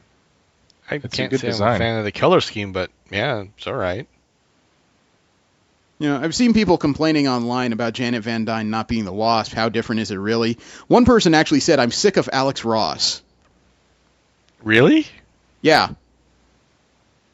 I mean, I'm not going to speak about that guy personally because, you know, I have so many opinions on this. It's really not worth getting into. But frankly, who else does covers like this? You know, he's one of the few guys that actually knows how to work with a paintbrush. Not digital paint, a paintbrush. And his originals are worth big money these days. And frankly, I love his perspective on this picture. It's a nice picture of the character miniaturized, like floating in the Vision's hand. I think the guy's got imagination and a nice sense of perspective. Scale, too, frankly. Mm-hmm. But not all is rosy in the House of Marvel. They just lost one of the new series that debuted after Secret Wars. The Black Knight is being canceled as of issue 5. The character of Dane Whitman, the holder of the cursed ebony sword, has been in his own adventures on Weird World since the series began. And the writer on Facebook announced this week that he confirmed that the series is ending. You know, the character has... The Black Knight has always had trouble gaining a following, I think. Yeah, I mean, the only thing I know him from is his short stint in the Avengers. Well, he's also been on a version of Excalibur, and he also featured rather prominently into Original Sins. He was in the third version of Excalibur, not the original Captain Britain one, not the second one that had like Dazzler and Nocturne on it. He was in the third version, which was Captain Britain and MI-13, more or less. So I thought that one was actually the second one. Okay. Yeah. That was shortly known as Excalibur as well, but it was overshadowed by Captain Britain and MI-13. Turned out to be a much more flexible series, you know? Mm-hmm. So it's kind of sad. The character has a lot of potential. I guess it's just kind of hard to write about a character who, in comparison to all the other things in Marvel superheroics, is basically a dude with a sword and a winged horse. It's kind of easy to see how he can get kind of thrown under the bus a bit. Yeah. We saw a cover a long time ago for All New, All Different Avengers #4 that showed Lady Thor and Sam Wilson as Captain America sharing a kiss on the cover. It's another Alex Ross cover. Mm-hmm. And a lot of people wondered if this was some kind of bait and switch. Turns out, wasn't a bait and switch. That's what happened in the book. Huh. However, it's not a romantic kiss. To put it in context, none of the Avengers know that Jane Foster is currently Thor. None of the Avengers know that Jane Foster is currently dying of cancer. And Jane Foster is at that point in her life where she's accepted what's happening to her, and she is just taking the little openings life gives her as they come. So, when the opening was there, she just gave Sam Wilson a big smooch. It's also kind of sad when you think about it, because she's doing this simply because she knows her time is short. You know what I mean? Yeah. It was kind of funny because she did it in front of the other Avengers, too, and told him, you fret too much. And after the kiss, Thor looks at Captain America and tells him, you certainly taste like I would imagine a Captain America to taste. And Sam Wilson looks at her and kind of says under his breath, you taste like a goddess. Smooth, actually. Very smooth. Yeah. Did you not enjoy it? Absolutely, but why? Because I felt like it. Always act on your impulses, Sam Wilson. Life's candle burns too briefly not to live in the moment. Avengers, until our paths cross again. And then she took to the skies. That's it. Now, to go from the tragically happy to the tragically tragic, the first issue of Old Man Logan hit in the last couple weeks. The story of the time-lost Logan from the future who still had adamantium bones, healing factor, and the whole deal. Mm-hmm. He is now on the loose in the current Marvel Universe, and the story of him right now is freaking scary. Because he is... In the future, there was a traitor called the Black Butcher. And in the future, when he still had his family, before the Hulk's rampage and he lost his wife and children, the Black Butcher hit his son. And of course, you know, Old Man Logan in the future doesn't want to be a superhero, so he did nothing about it, you know? Okay. Flash forward to today and Logan's current adventures in the current Marvel Universe. He ripped off the arm of a young man named Butcher and gutted him. Old Man Logan has a list of the people that wronged him in the future, and he's crossing it off. Oh, wow. Oh, no. At the end of the first issue, he had a list of 4 names on his arm, and the first one he crossed off, Butcher. He has 2 more names on there that were the cause of him slaughtering the X-Men in his time, Mysterio and the Red Skull. Those are number 3 and 4. The number 2 on this list is arguably the most dangerous, and that's the one he wants next. The guy who owned the land his family was living on. Bruce Banner. This just got real. And Marvel is teaming up with the Wounded Warrior Project for a story. On January 27th, they started a new arc of Venom Space Knight. They've you know the story of Flash Thompson. He was a wounded vet, lost his legs. The Venom symbiote is now acting as his body. The symbiote is now healed and fully functional. And they've teamed up with Wounded Warrior Project. I believe the Wounded Warrior Project is actually getting a share of the sales of this book during the story arc. Oh, cool. And it started this past January 29th. I don't know how long the story is going. I read the issue myself. It looks like it's going to go for a good 2 to 3 issues. It was kind of interesting because of the first part of this story. Flash Thompson has to get in an exosuit and go down to an alien planet that is covered in fire, basically. A bad place for the Venom symbiote to go because its weaknesses are both fire and sonics. Mm-hmm. So he barely makes it out with his life. He gets back up to the ship. He's talking to the AI and just says, we got to get out of here. We got another distress call. And the AI tells him, oh, don't worry. Your partner's taking care of it. Partner? I don't have a partner. And he He rolls himself into the bridge, and all of a sudden there's the symbiote sitting at the pilot controls, turns around and says, "Flash, we need to have a talk." Wait, they're separated? He separated because he didn't want the symbiote getting hurt while he went down to a planet of fire.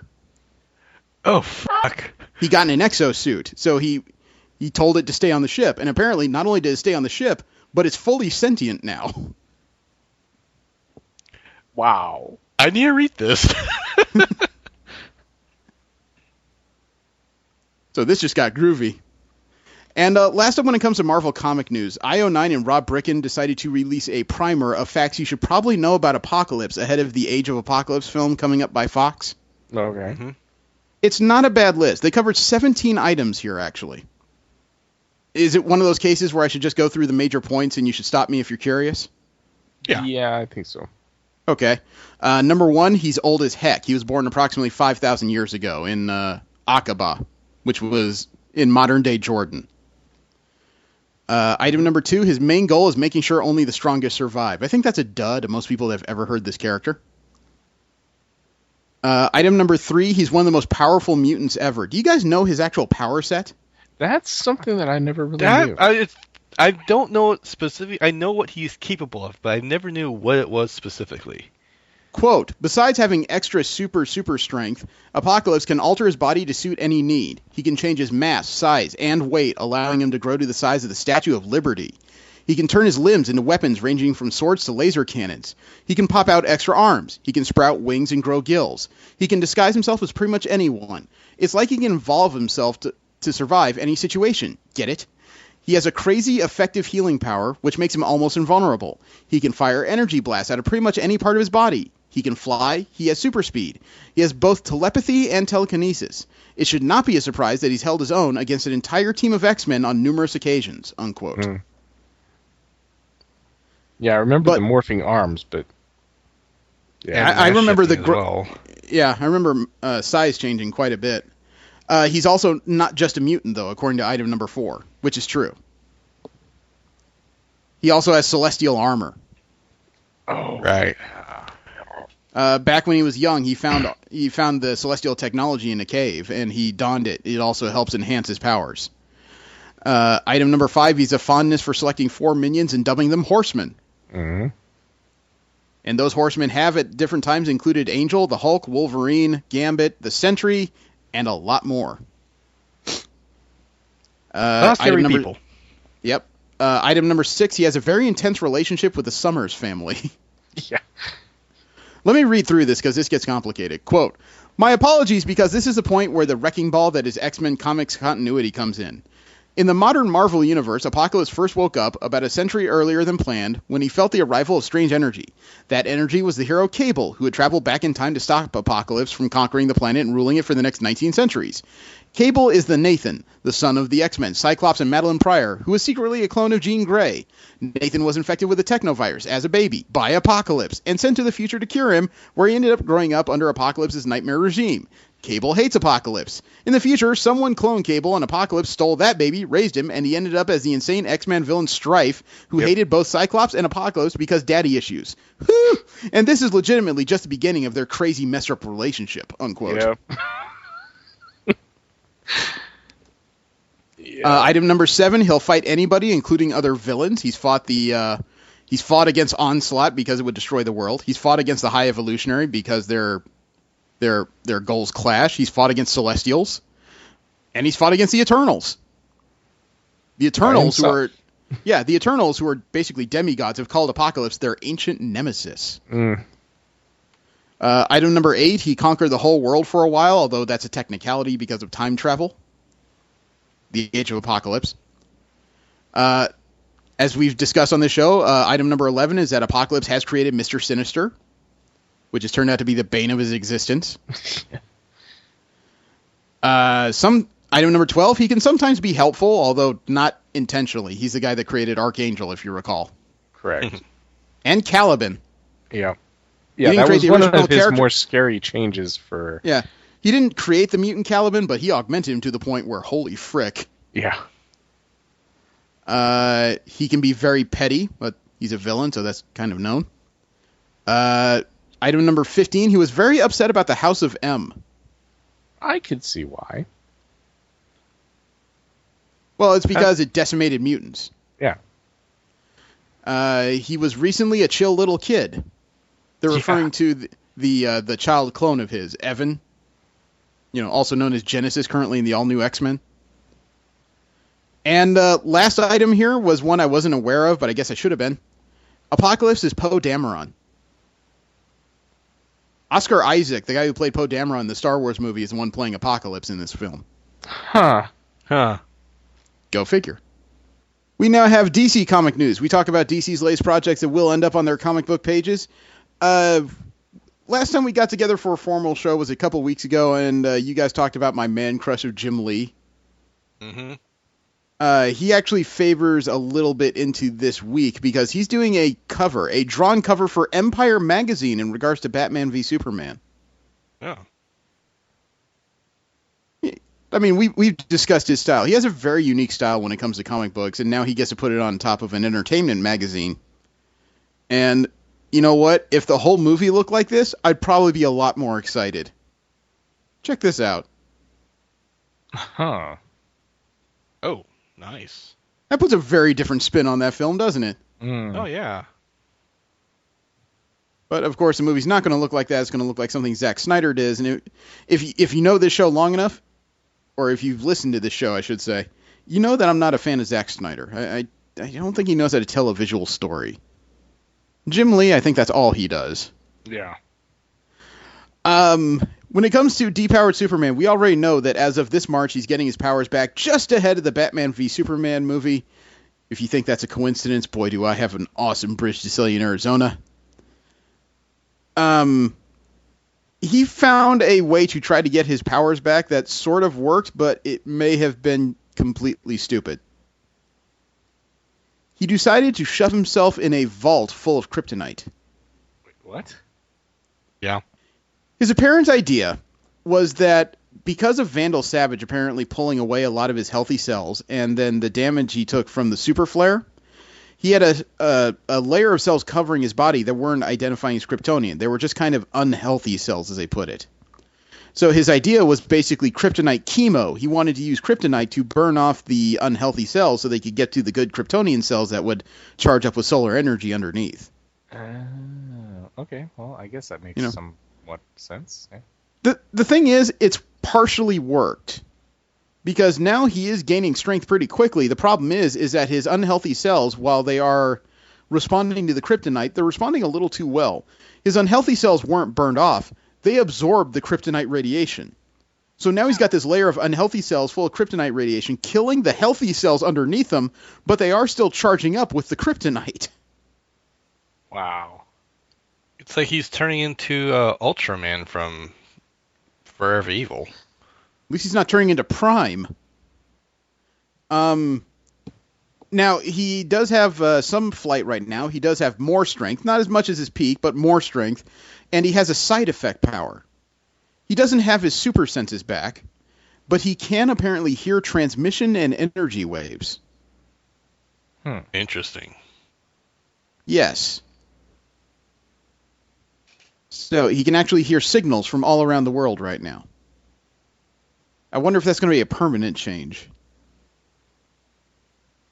It's kind of the downside of a book that's based on a single superhero.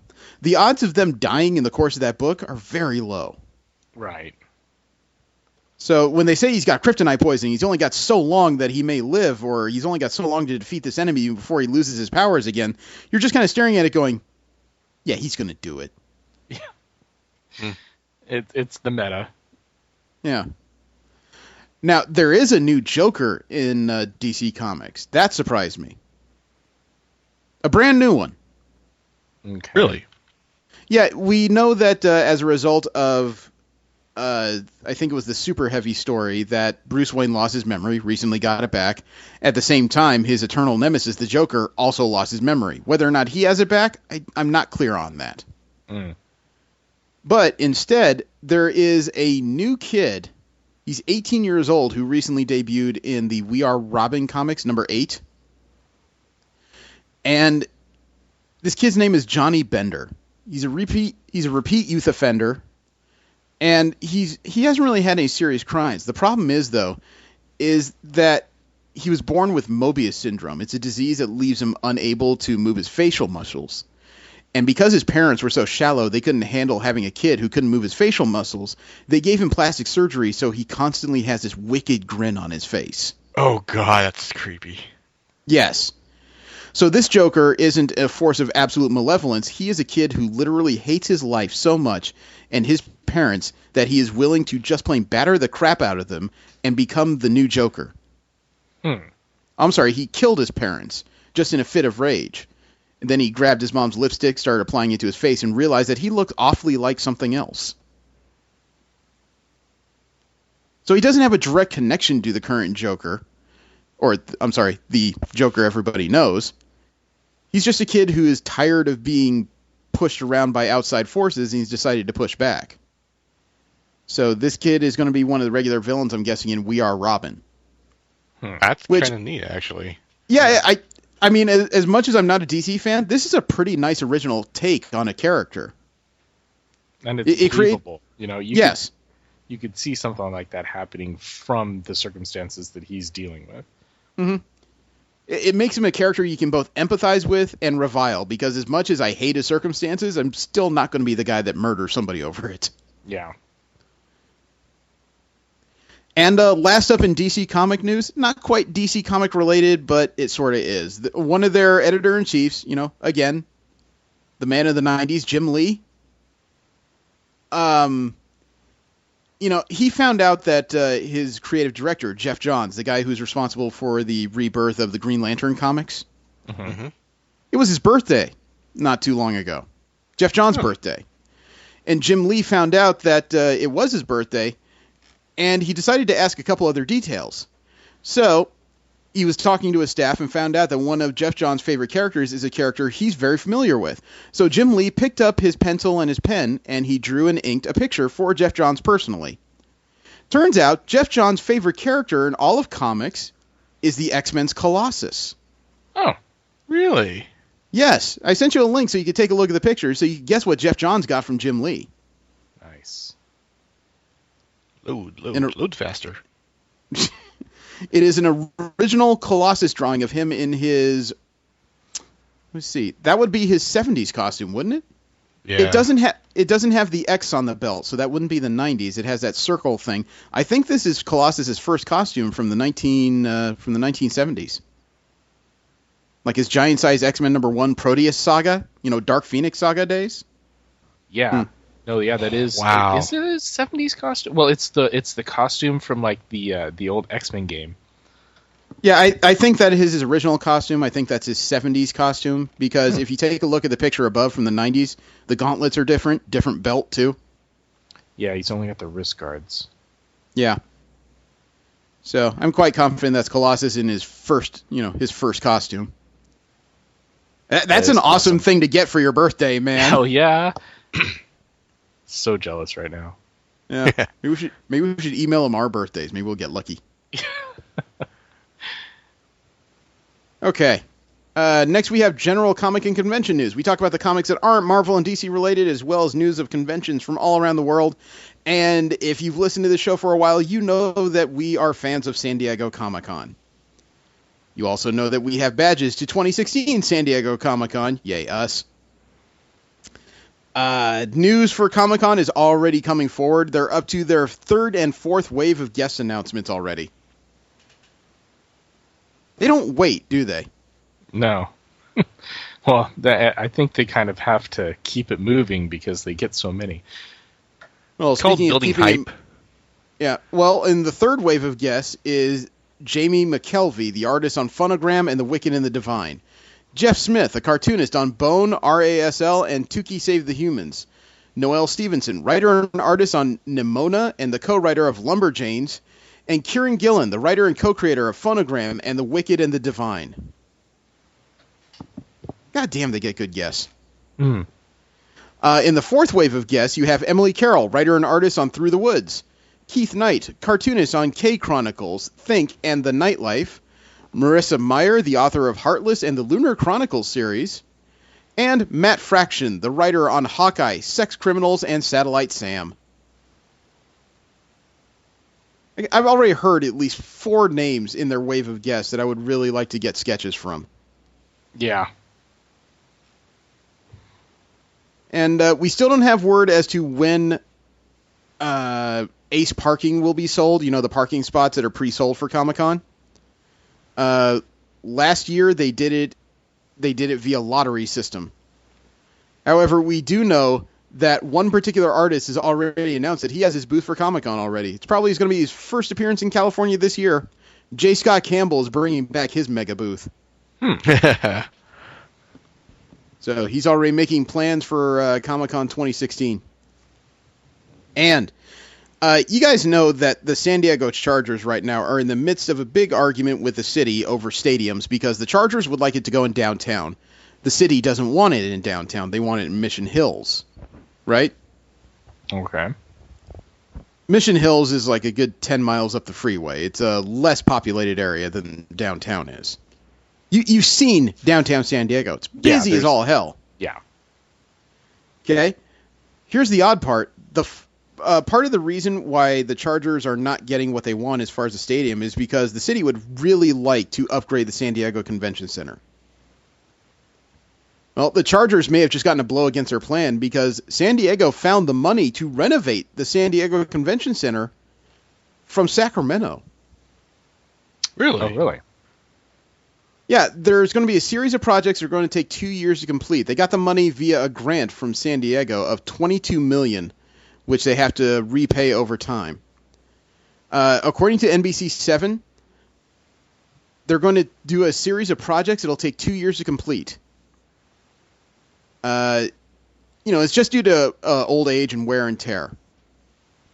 They're going to wait for Comic-Con this year, and then immediately after Comic-Con 2016, they're going to shut down the Salus Pavilion, and for the next 6 months, they're going to be replacing the sales infrastructure up there.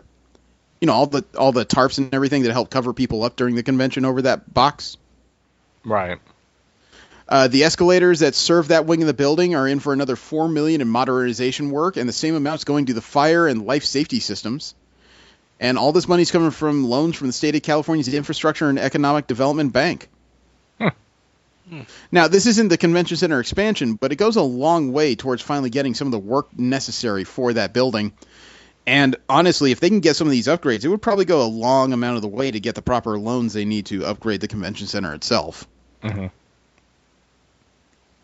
I mean, I can't speak for the city of San Diego. I know as a comic book fan, I'd really much rather see an expansion of the convention center than another football stadium.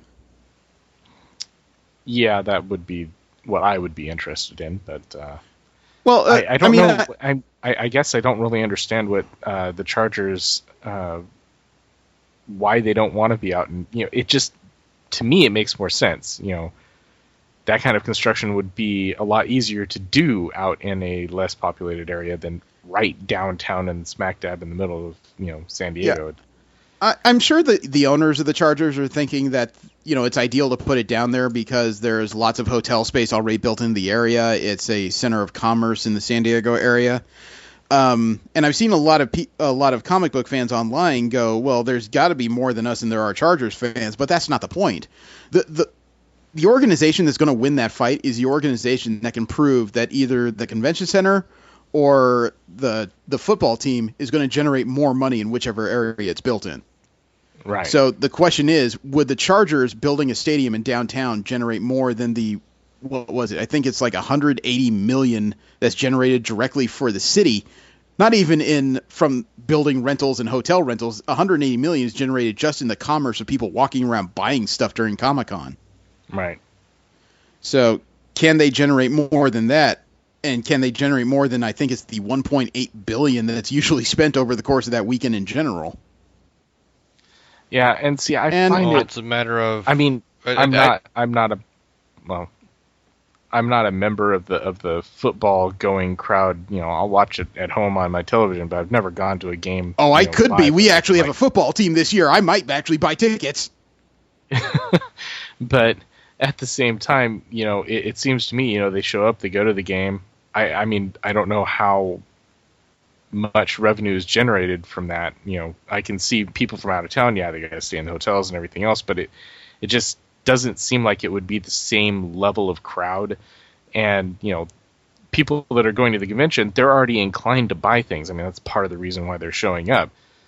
I don't really see that as, you're going there to go to a football game. You're going, well, crap, if I got to buy food there or whatever, I'm spending on this, spending on that. You're probably looking more to save money than you are to, spend freely. You gotta look at it this way too. It's like, with the anime convention, I'm not sure how much, they have to pay in to keep the people there, but I'm pretty sure, they already got systems in place to take care of that, which is, part of their usual budget. Whereas with the stadium, from what you've shown us with that one video from, who was the guy? Regardless, what the maintenance costs is for that stadium versus how much money the having a team there brings in. I'm not sure what the maintenance costs for having a convention there, but yeah. Plus, the convention is over multiple days, whereas a football game is one day. One day over a course of 18 weeks. Well, it's 18 weeks, but you got to figure that an average football season without postseason is 8 weeks. You're going to be there 8 games during a season. Yeah, 8 games or 7 games because you don't get 2 bye weeks. No, it's 8. The season is 17 weeks. However, there's generally 8 home games by each team. Right. Okay.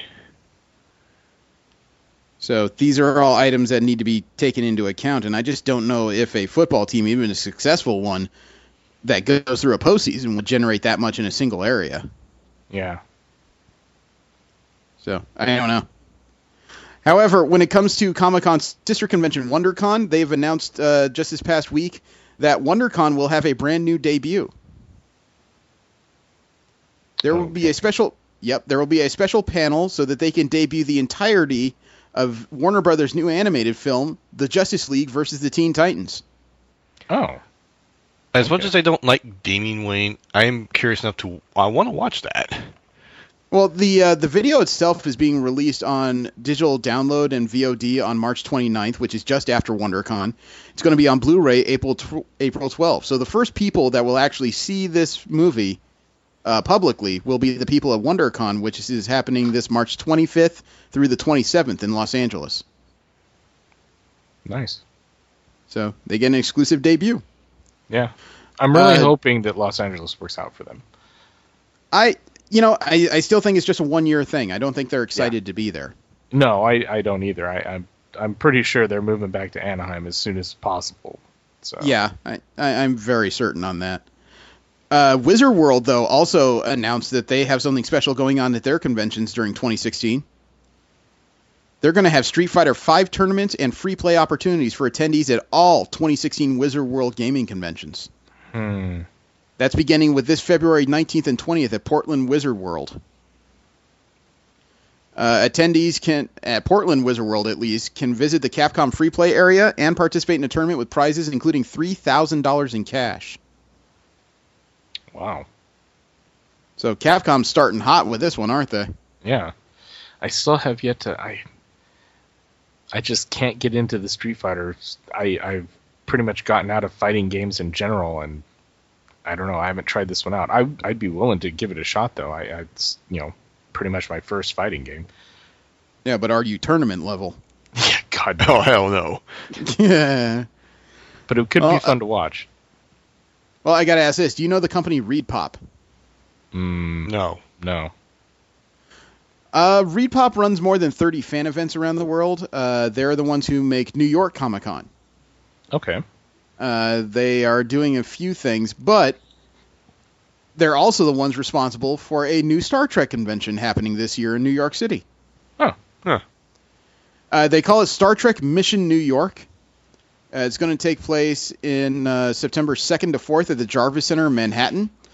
And it's probably no coincidence, but this year is the 50th anniversary of Star Trek. Okay. No words on how much the tickets are, and there's also no word on what kind of attendance they expect at this event. However, the Jarvis Center, I think, is one of the places that New York Comic Con has happened in the past, so this should be a fairly sized item. I hope it goes well. Now, wow. This takes me back to my childhood, and I don't know if it's a positive or a negative. A long-standing TV show that's been in syndication for quite a while is getting its own comic book. Actually, I think it'll be the second or third comic book this series has gotten. It's going to happen via C3 Entertainment and American Mythology Productions. They're launching a special full-color 32-page comic book featuring the Three Stooges. What? It's going to be the 70th anniversary of the Three Stooges. It's going to be a new 32-page comic book with Moe, Larry, and Curly. Go figure, right? Mm-hmm. The creators working on this include S.L. Gallen from G.I. Joe, Bill Galvin from Archie, Fred LaRocque from The Flash, Mark Wheatley from Breathtaker, and Brendan and Brian Frame from Vampire PA, as well as a bunch of others. Talk about recognizable characters, man. Even people that don't know what those guys are. Yeah. And, I don't usually talk about sales numbers because it's one of those things that's very polarizing. There's always going to be people that are happy with it, people that are unhappy. However, the January sales did require a little bit of coverage for the primary reason that for the first time I can think of, the number one selling comic book in a month was not Marvel or DC. Oh, Really? Yep. The anniversary issue, The Walking Dead 150, took the top spot. Oh. Yeah. Also, something I found especially surprising was that 8 out of the 10 top-selling comic books in January were all Marvel-related. Only one of the DC books cracked the top 10, Batman number 48 at number 8 on the list. Huh. I guess I shouldn't be that surprised, though, because when I said Marvel-related, technically 4 of the top selling items in January, or top 10 selling items, they're Marvel-related, but they're not Marvel books. Star Wars books. Oh, well, yeah, that kind of figures. Yeah, it's money generated for Marvel, technically, but they're not necessarily Marvel books. Star Wars 14, Star Wars 15, Star Wars Obi-Wan and Anakin number 1, and Darth Vader 15. Go figure, right? I mean, I was looking at that list just going, wow, Image Comics had a number 1. Who would have thought that at any point ever? As much as I was a fan of Image when it started, I never thought they would be top sellers. Yeah. They were kind of a grassroots movement. Yeah, pretty much. Bunch of creators who wanted more money for working, basically. What are some of the weirdest crossovers we've talked about on this show? Crossovers. Robotech and Voltron. Yeah, Star Trek and Star Trek and the Green Lantern Corps. Okay. Yeah. I was thinking about the Justice League and the Masters of the Universe myself. Oh, yeah, that one. Okay, well, I think that IDW just announced one that has them all beat. Oh. Yep. Get ready for February 24th for the 6-issue special series of Street Fighter and G.I. Joe. Wow, I actually find it a little more believable crossover. Aubrey Sutterson and Emilio Lasso are working on the upcoming miniseries. There is still no words as to what the potential story is, what would bring them together, or even what fictional landscape they're going to be fighting across. Cobra teams up with Shadowloo? I don't know. How would that conversation go? Cobra Commander comes up with a strange idea to hypnotize people via telenovelas, and M. Bison just looks at him and says, "You're an idiot." Pretty much. Well, they got something going, obviously, or else this will never happen. I still have problem fathoming this. All I can say is that the IDW booth at Comic-Con this year is probably going to be pretty busy. Yeah. A novelist known for her vampire books, Sherilyn Kenyon, she's getting one of her series adapted into comic books. The Dark Hunter series is going to be put up by Dabble Brothers Publishing. She's had a long-running series of books since 2008. And now she gets them in comic book form. It's always nice to see stuff that's able to cross genres like that. However, vampires in comic books, kind of a no-brainer, I guess. Vampires. What? Jesse's not a big fan of vampire stories. No. So? Any iteration. Okay. So?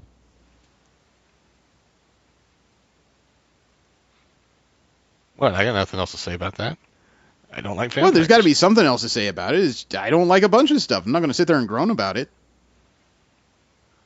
Well, you're not me. I grow about a lot of things. Yeah, where'd that get you? Silent treatment. See? Ladies love it. Mark Miller has launched a cosplay contest. Mark Miller is the creator of his own series such as Huck, Chrononauts, and Kick-Ass. Mm-hmm. Right. He started a contest that is open from now through May 1st. Fans are invited to dress up as their favorite Miller World character, post a photo on his company's website along with their name and a short bio. The winner is going to get a $500 prize and a full-page photo in the June issue of Jupiter's Legacy 2. Huh. The top 24 runners-up will also be featured in the series. Nice. Got a chance to get some national recognition. Yeah. And $500 for doing nothing else than you would usually do in the hall of any other convention. Which may be enough to pay for the outfit. Yeah, but it's Miller World. I don't know too many people who dress up as Miller World characters outside of, Kick-Ass characters. You guys are way into manga. Do you know the series I Am Hero? No, Steve is. I'm not. No, but I may not know the English name. I Am Hero is going to be the English name. Kengo Hanazawa has an ongoing manga set in a zombie apocalypse, being hailed as manga's take on The Walking Dead. I thought that was High School of the Dead. Not familiar with that. Yeah, I thought High School of the Dead was the Japanese Walking Dead. But Dark Horse is the one actually bringing this series to American shores.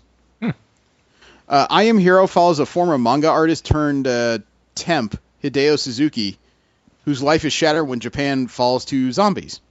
Sort of a mix between shambling undead and the raged out ones of 28 Days Later. And these zombies can even remember little bits of their lives as humans. Creepy. The reason why Hideo finds himself to be the hero of this story is he's one of the very few licensed gun owners in the country. He actually has a gun. Oh. That is kind of a big deal in Japan. Yeah. So it's even being turned into a live action movie. Sounds like Kengo Hanazawa's making a pretty good mint out of this one. Go him, huh? Yeah, which is good because I think we've already looked at that in one of the previous shows. They really don't make a lot. Nope. No, I think we discussed they make an average of about $9 to $10 US an hour, and they're not paid overtime even if they work it. Yeah, which is pretty much mandatory. Yeah. And last up in general comic news, IO9 and Tim Baribeau was nice enough to put together a list of the 15 dumbest superhero retcons of all time. Oh. How many of them are DC? I'm pretty sure out? the Ret Punch is going to be in there. Well, actually, the first one is one of my least favorite events ever in comics. The One More Day.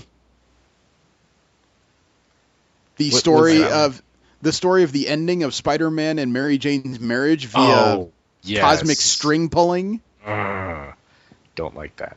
Yeah, that was awful storytelling. That was just asinine storytelling. But they brought up one here that I don't mind so much because it was an interesting story, but it wasn't the best of stories. Zornito. Zornito, the new X-Men story where Magneto was masquerading as Zorn, ended up taking over the world and getting his head cut off by Wolverine after sending an EMP pulse through Jean Grey's chest and actually killing her. They retconned it so that it wasn't actually Magneto, it was some construct of the Scarlet Witch, I think. Item number 3 on this list, the infamous retcon punch. Yep. It was there. Superboy Prime punching the edges of reality and causing DC's comics to change in unknown ways. Item number 4, also a DC item, although it's much more mutable because it depends on which part of DC you're talking about. The confusing origins of Power Girl. Oh.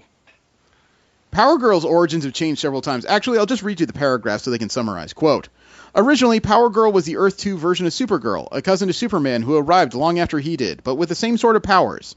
However, after the aforementioned Crisis on Infinite Earths, there was no more Earth 2, nor had there ever been. However, Power Girl existed on the main Earth, so she needed a new origin.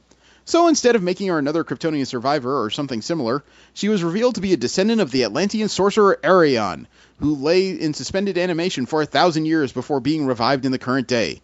Does this make any sense? Nope. Did it gel at all with her old background? Not in the slightest.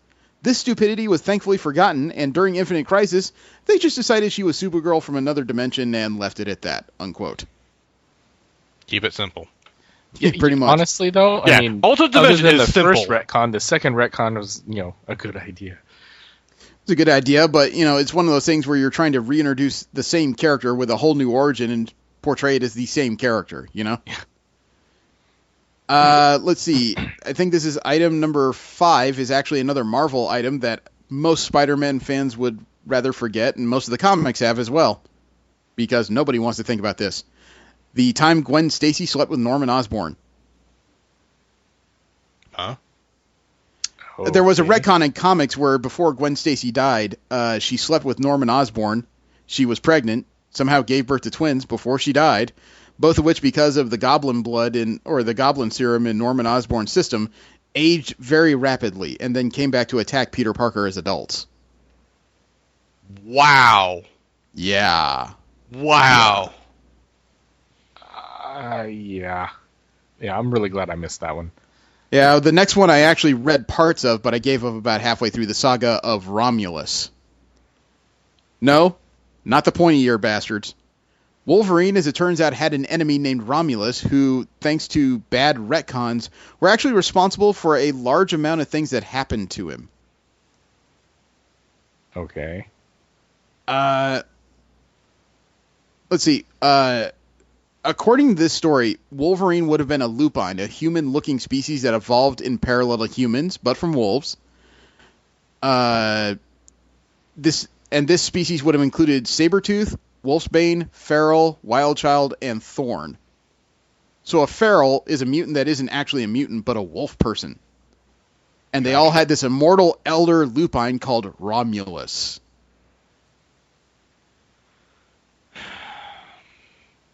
Someone's trying too damn hard. Oh, yeah? It turns out Wolverine didn't actually heal, but every time he was mortally wounded, Wolverine had to fight the Avatar of Death to return and came back a little less powerful each time.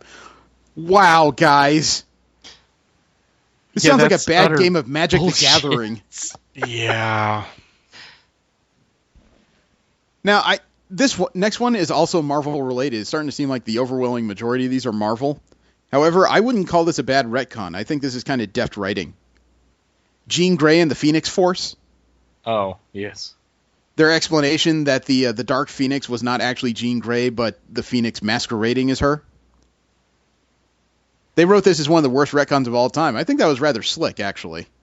I mean, I don't even consider it a retcon. It is I technically just a kinda thought retcon. that was, well, I just kind of thought that was their original intent. That's the way they were going. It wasn't them coming back and saying, "Oh no, this isn't what happened." It's more like Basically, just you guys the saying story this is some progressed. shit that didn't come out of left field.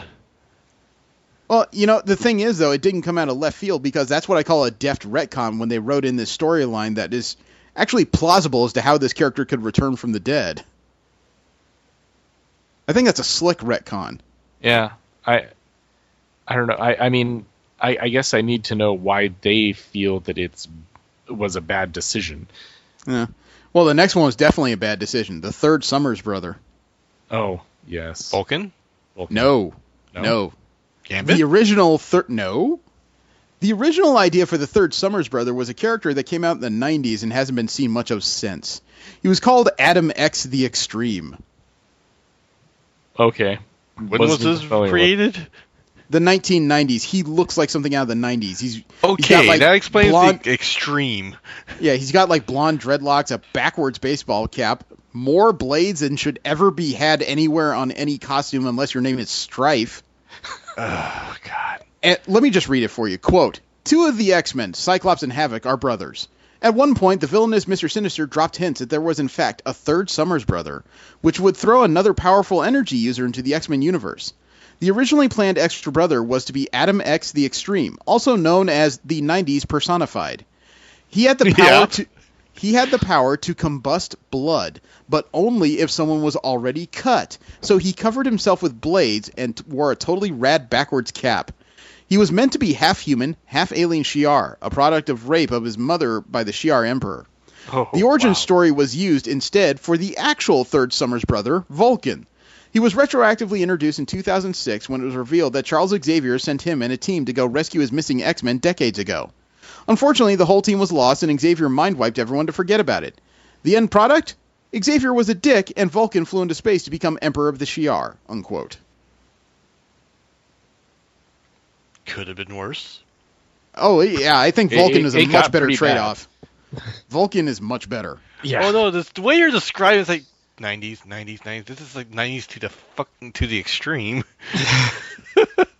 Well, there was something. Name. There was something that happened in 2000s. I don't know if people remember, and that was a period where Marvel tried to present Nightcrawler as an actual demon. Oh, right. God. Right. Yeah. It was during Chuck Austin's run on X-Men when they tried to write it so that Mystique made love to an actual demonic entity called Azazel, Yep. which they thankfully re-retconned out so that Azazel is just a teleporting mutant. Oh, thank Odin. That could have gotten ugly. Yeah. No, it started to. Speaking of ugly, one of the retcons they list on this of the 15 worst retcons in superhero history, rape makes you deep. What? Quote, Black Cat, Catwoman, Sue Dibney. What links these characters? They had rape retconned into their background as a way of making them edgier. It's lazy writing, offensive, and a cheap ploy to pad out the background of the characters. Sue Dibney's was particularly bad because it was used as part of the Identity Crisis crossover, which helped turn DC into a far more dark and gritty place with almost no place for frivolity or fun, unquote. They actually added the images of when Dr. Light raped Sue Dibney. It looks like in the watchtower of the JLA, looking at the stars. Yeah. Is creepy as hell.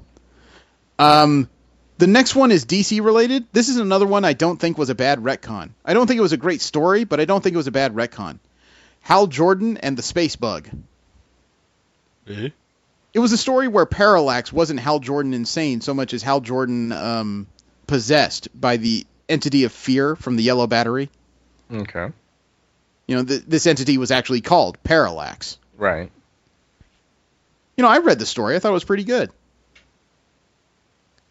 The next retcon, also DC related, and I agree this one sucks. Cassandra Cain goes evil, gains mastery of English language. That Okay. was second person to don the Batgirl outfit? Or third? Technically third.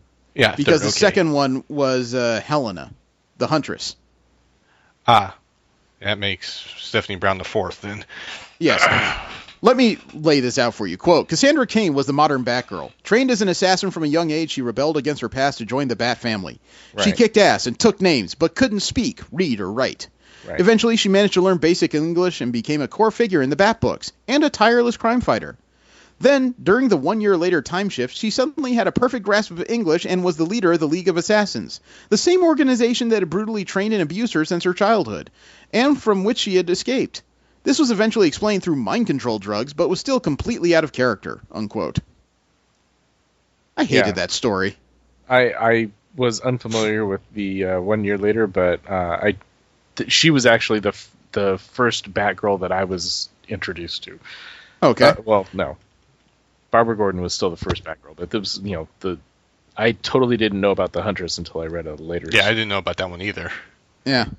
That's actually where she got the costume from for her Batgirl. It was originally a Huntress costume that was abandoned. Okay. Not a costume for the Huntress, it was just Huntress trying to be Batgirl. Didn't work out. Because I remember Huntress trying to be Batman, but I didn't remember her being Batgirl. Yeah, she tried to be Batgirl, and she it really, really turned out poorly. Yeah, apparently. The next one is also DC, Hawkman, reincarnated Egyptian or space cop. I do don't know remember where that, to go but with this. I was so didn't care about the character. I was just like, whatever. The thing is, when Hawkman was originally written, he was a reincarnated Egyptian. Almost constantly reincarnated, right? An Egyptian prince. Right. Uh-huh. There was a retcon, and I don't know specifically when, that the storyline of Hawkman was changed. He's no longer a reincarnated Egyptian. He's part of a race called Thanagarians, of aliens that have hawk-like wings. That's what I'm kind of familiar with. Yeah, Yeah. Thanks to It Justice was very League. Flash Gordon. pretty much. So it keeps going back and forth, depending on which era of DC you're talking about. The next one is Marvel-related, and that's Teenage Tony Stark. Hmm? You don't know anything about that, do you? No. Not familiar with it. Quote, at some point in the terrifying decade of comics known as the 90s, we learned that Iron Man, Tony Stark, had been under the control of Kang the Conqueror for years. Tony then turned evil and killed someone. Later it was actually retconned that this wasn't Kang the Conqueror, but another villain, Immortus, in disguise. So naturally, the Avengers went to an alternative timeline and brought a teenage Tony Stark forward in time to the present to fight the older Tony. Don't ask. So for a while, Tony was a teenager until teenage Tony was killed fighting Onslaught, and adult Tony was brought back to life in another parallel universe during the Heroes Reborn event. Eventually, this was folded into normal Marvel continuity, and everyone forgot it ever happened. Bad writing covered with bad retcons and best forgotten, unquote. Yeah, pretty Wow, much. I just do listening to that remember. kinda I reminds do me of all remember new the X-Men. teenage Tony, but yeah, I totally didn't remember what the reasoning for it was. Yeah, that was I think the story. I was thinking it was like happening in that alternate Marvel timeline, and I was just like, yeah. Well, the next retcon is Marvel related, but it was one I actually didn't have a problem with because I thought it was a pretty good story. Spider-Man, Avatar of the Spider God. Nope. You guys know who J. Michael Straczynski is, right? He's kind of a legend when it comes to comics writing. Again, sounds familiar, but I can't quote exactly what He's- he's done. He's the one responsible for the Rising Star series. He wrote a Spider-Man story where Spider-Man isn't just a radioactive, science experiment gone wrong. He was also the avatar of a legendary spider god. This is the storyline that gave Spider-Man enhanced powers. He could stick to walls with any part of his body and gave him organic web shooters during this period. What happened was Peter Parker was heavily wounded, built a cocoon, and came out with new powers, including wrist stingers, poisonous bite, and the ability to talk to spiders, as well as night vision. But, do you know the storyline that undid all these powers? No. One More Day. Oh, My bad. I thought this was a pretty good retcon. It added new powers and a decent story and new possibilities for Spider-Man stories. But, of course, One More Day wiped out all the possibilities there, so... yeah, I don't know. Anytime you start talking about, the avatar of this or that, I'm kind of going, well, but at the same time, yeah, One More Day, fuck them. Yeah. Last up is our WTF corner. We talk about those stories from across the internet that just make you ask, what in the blue hell is going on? And being WTF, we always start with... Video games. Videos. Video game videos, yes. Epic plays or incredible glitches from across the various video games that occur out there in the wild, wild net. And the first up is a Fallout 4 clip. I've watched this a couple times, and it is kind of amazing. There's a character in Fallout named Paul, and apparently Paul is a wild immortal, and you could do just about anything to him. This came from the channel of user CS Baeger, Baeger, and he titled this video, Paul Just Doesn't Care.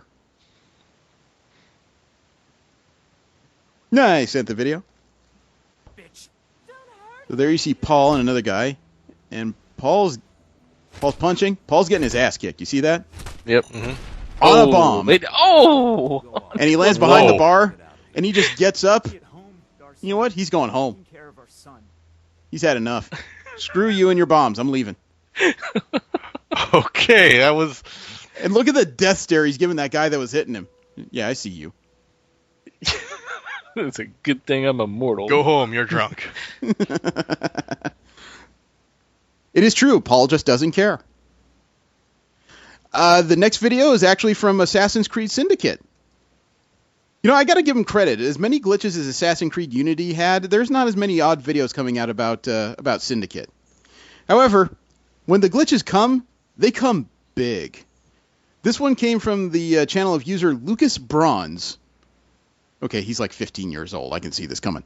But he titled his video simply, WTF. So many possibilities, right? Mm-hmm. Oh, I sent the video. Okay, there you are in a tugboat, right? Mm-hmm. Yeah. So you run around and, oh my god, there's another tugboat phasing through it! What the hell? You're pinned.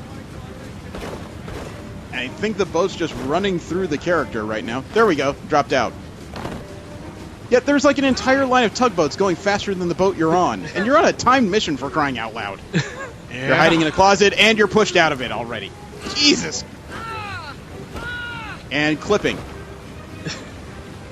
And the worst part is it's all solid, isn't it? It's not like she's phasing through the boat. No. Oh, and into the water. Into the drink. It's probably a better place for it. But you're on a timed mission. You're supposed to be getting somewhere. And every boat here is Shadowcat. Wow. Or at the helm. Yeah. Go to last checkpoint, please. Wow, have you guys ever... We've never had a video of The Last of Us before, have we? No, I do not remember, so... Yeah, it's a PlayStation game. It's got wonderful acclaim. This came from the channel Volton, V0LTON. He titled this video, Ellie's Hidden Superpowers. Oh. Okay. I sent the video. Okay, so you're following somebody who's escorting you through this ravine, right? You're falling. So you hop that barricade, there's Ellie, and she just phases through the rock. Okay, that's Shadowcat right there. And she keeps running. I That think is they got it Shadowcat. wrong. I This love is not. that pose this is that not. she takes too. I know, this is- God. I go through the this rock. is- Oh, now I'm gonna run. That wasn't Ellie's hidden superpower. Her name is actually Ellen Page. Oh, dude. And I've got one more video, and this one is from Tom Clancy's Rainbow Six Siege. This came from the channel of user Venom262, and that's spelled V3NOM262. When do people get too lazy to actually add vowels? When It's they Leap, want a dude. specific name Just and they gotta don't deal want to with it. put zeros set numbers at the end. Yeah. Well, he named this video Unbelievable Team Kill, and I've watched this video to understand what happened. You guys will not believe what occurs. I sent the video. All right, you see him aiming down the hall there? Mhm. Throws a grenade, fires smoke grenade, and suddenly they're dead. Whoa. What Now, the hell? wait, here's the replay. Check this out, because it's not what you think it is. Watch it. See that grenade? Rebound! Boom. Okay, the physics in there is a little bit off. No, it's not. I mean, his name is Shaquille O'Neal. He knows how to throw a ball. Apparently Those free not. throws It suck. rebounded up and killed him. That's one of those moments where you hate everybody, you know? And further on in WTF, there is one sports and GoPro enthusiast. His name is Nicolas Volnier. He came up with a brilliant use for an iPhone. And he used an iPhone to create his own bullet time style video. He calls it a centriphone. It looks like he hooked fishing line up to an iPhone and was circling it around himself while he was skiing. It's got to be more complicated than that, because somehow he keeps the camera perfectly focused on him as the center of this video. But he, like I said, he took the video while he was skiing on a mountain, and it came up with an incredible effect. You want to see the video he put on YouTube? Sure. Yeah. No, I sent the video. Oh, it sounds like he's putting something together, doesn't it? Mm-hmm. There he is looking into his own iPhone. Looks like he's got a fisheye lens attached to it. He's going to start swinging it. Now check this out when he starts actually skiing. That is an insane effect, isn't it? Yeah. Yep. Wow. That is really, really nifty, especially when he added the slow-mo. Yeah. I'd like to know what kind of rig he was using. I know a bunch of people would like to get their hands on it. Seems like He's using the centrifugal force to keep it. But I'm thinking he's got that thing mounted on a backboard and he's swinging a backboard, which is why he's always focused on him. Well, I only see 2 wires in his hand leading out there, but it's got to be more complicated than that. You only need 2 points to hold something in place. You need more than 2, otherwise it could spin on its own. On an independent axis. Force. Actually? Alright. Nice. For a second, it looked like he was snowboarding. Yeah, it really depends on how well the rig's hooked up to the backboard. Picked a great day to do it, too. There's no clouds and it's a bright sun up there.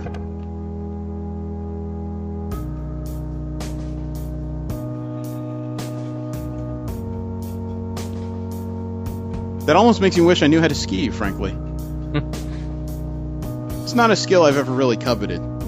Yeah, no. I given that my mom put me into gymnastics just so that I would stop running into things and shit, then yeah, no.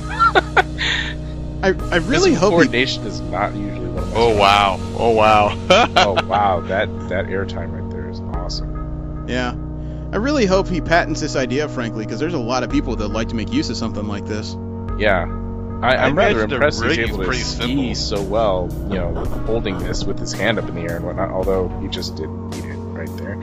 Yeah. It was bound to happen sooner I or would later. imagine the rig is pretty simple. Well, I didn't say the rig was complicated. It's the best kind of invention, but it's just I hope it's something he patents, because he could make a lot of money off this type of idea. Mm-hmm. With sports enthusiasts of all kinds. I mean, let alone an idea like this would have limited uses even in convention scenarios when people are trying to get 360 views of everything. And I say limited because it's not something I want to see you do in the middle of a hallway. That's what I'm thinking, because, I mean, if you're literally swinging it around like that, I could see it being pretty dangerous. Yeah. But further on in WTF, the stories get even weirder. I personally have a problem with swatting. Yeah, no, that's Don't we all? utterly inexcusable. For people who don't know, swatting is the practice of someone calling in to the police with a fake scenario at a address they're not at, of something rather extreme occurring, so the police maximizes their response by sending a SWAT unit, usually scaring the hell out of whoever's in the house. There's been one lady, a representative in the U.S. Senate, Catherine Clark. She's been on a crusade against bad behavior on the internet. Things like death threats against women, hoax calls to send police to a victim's home. And on last Sunday night, Miss Clark herself was swatted. Oh, jeez. She was with her husband watching TV, and the police blocked off her street, flashing lights, alerting to Representative Clark of the presence of a lot of police. And they received a report of an active shooter at her house, where her 13 and 16-year-old boys had just gone to bed. You could say they got away with something. However, this is one of those situations where you did it to somebody high enough in government that they could actually make you disappear. Yeah. that was not a good idea. And yeah. I find it quite unbelievable that they wouldn't be able to track these people down. So good luck with that, guys. You know what? Frankly, this could be the worst idea somebody had as far as swatting, because they may be laughing now, except this is a lady who's championing a bill to make swatting a federal felony. Yeah. No, they're pretty much screwed. I mean, other than the fact that they did it before the bill was enacted, but you're just giving them more ammo to get it done. Yep. But that wasn't the only ridiculous thing we heard about with cell phones this week. Have you heard about the man who was arrested for denying his daughter a cell phone? What? In September, a man named Ronald Jackson was with his daughter. He and his wife had already been well divorced at this point, and this was his visitation time with his daughter. In 2013, he took the cell phone away in September. The child's mother, Michelle Stepp, balked at his action and called the police because he took away the cell phone. Uh-huh. Also, you want adding to this, Michelle Stepp, the ex-wife, currently married to a Grand Prairie, Texas police officer. Oh.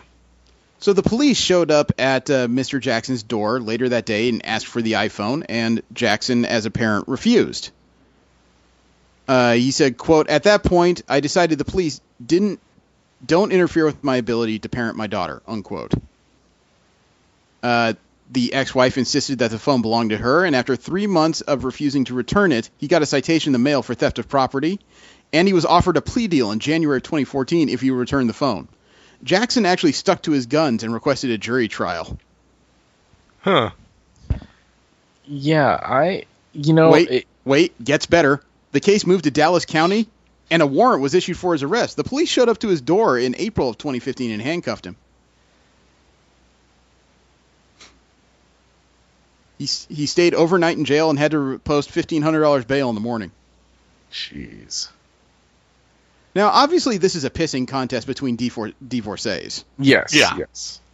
And a bad one, too, where the police really don't have much business as far as I personally think. Well, I mean, it's going to court and everything else.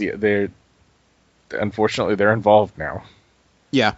But seriously, I mean, it's one of those cases where I understand there's going to be a difference in parenting styles, but you got to at least be enough of an adult to talk about it with each other. Considering my own parents' divorce, I could see things going this way. It is a sad situation on several levels. Definitely. Speaking of which, Kevin Smith's daughter was nearly kidnapped. What? Really? The director of Clerks and Mallrats and the upcoming Mallrats 2 and Yoga Hosers and Moose Jaws. Yes.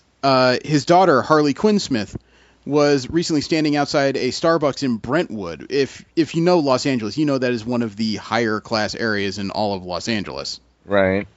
She was waiting for an Uber she had requested. 2 men pulled up in a beige car, and they had an Uber sign in the window and tried to convince her that they were the Uber she was waiting for. On Instagram, Harley Quinn said, quote, "I was just standing outside a Starbucks in Brentwood where I was waiting for my Uber when a large beige car drove up to me and tried to get me to think they were my Uber. There were 2 white men aged 20 to 30, and the driver had blonde hair and the passenger had brown hair, sitting with an Uber sign on their front window, but they were most definitely not Uber drivers. When I asked who they were there to pick up, making sure it was the right car, they said they wouldn't answer me and said to get in the car. They didn't have an Uber app on their phone and were clearly just 2 disgusting dudes trying to kidnap a girl standing on her own. Protect yourself and never get in a car without checking that it's the correct car first. I was in too much of a haze of fear, and I wasn't thinking straight enough to think to take a picture of the drivers or the license plate. But if you see a car like this, please report it to the police and stop them from trying to prey on other young girls. We already reported it to the police, but more information will be helpful in finding them. Be careful and look out for yourself/others," unquote. Definitely. Jeez, that's scary. Yeah. Kevin Smith himself decided to console his daughter by getting her a cake that says on the side of it, quote, "Sorry men suck," unquote. She actually posted on Instagram with the caption, quote, "Just when I was about to lose faith in humanity after almost being kidnapped today, my dad got me this cake and made me remember that some people make the world a lot better," unquote. There you go. What would you do with 500 pounds of liquid glass putty? Nothing constructive. Yeah. Okay. That definitely falls into what VAT19, the maker of this stuff, did, because they had an extra 500 pounds of liquid glass putty. You know what they decided to do with it? What? Put it in a bathtub and have one of their employees sit in it. Okay. He better be getting paid for that.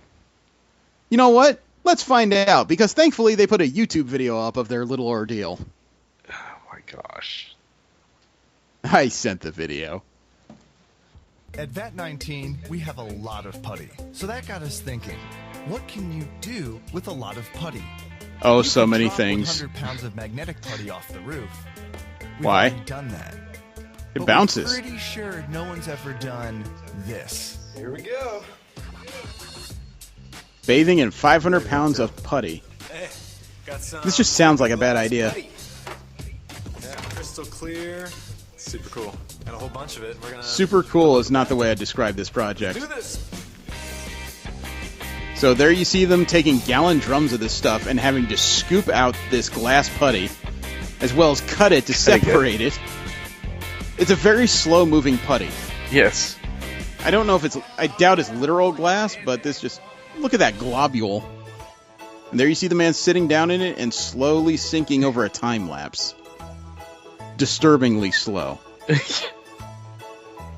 Thankfully, he has no body hair on. I'm mainly cold, and it's hard to breathe because it's so heavy on my chest. This would freak me the hell out. It's like the softest How about you? orthopedic mattress ever. Yeah, I'm glad that I trimmed most of my hair. Bad news is I got to get all that. That's not It stuck to his armpits. Oh! How do you get out? Okay, look at him try to get out of this stuff. He's healing himself. Look at that. There's a globule up and under his arm. Oh, that's good. And it's holding his pants. I could help. Look at him push this stuff out of the way in waves. Gosh. I would freak the hell out. I'm not claustrophobic. I just lose it with the restriction of movement. He lost a drawstring to his pants. It's almost free. weird liquid glass tails. He's out. It's a Poor good guy. thing he's in shape, because I don't think I would have been able to get out of that. I would have been able to do it, but I would have been a walking glass ball. All right, what you I guys say? probably I would was have just too- stopped and said, you know what? I give up. Come get me out of this. Help me, Spider-Man! Help me! Everybody gets one. That would be my one. Fortunately, not all WTFs are negative. Alvin Garcia Flores, he was born without an arm. And the folks at Limitless Solutions printed up and provided him with one. Limitless Solutions has done a few of the stories we've talked about where they're presented with 3D printed arms. Mm-hmm. Often in the form of different superheroes. Right. This kid didn't just get an arm that resembled a stormtrooper's gauntlet. It was presented to him by Darth Vader. Oh, nice. Members of the Central Garrison of the 501st Legion, which show up in Iowa, Minnesota, Nebraska, North Dakota, and South Dakota, were on hand to present him with his new arm. Prevent him from his arm. Well, that would be an Empire thing, but yeah.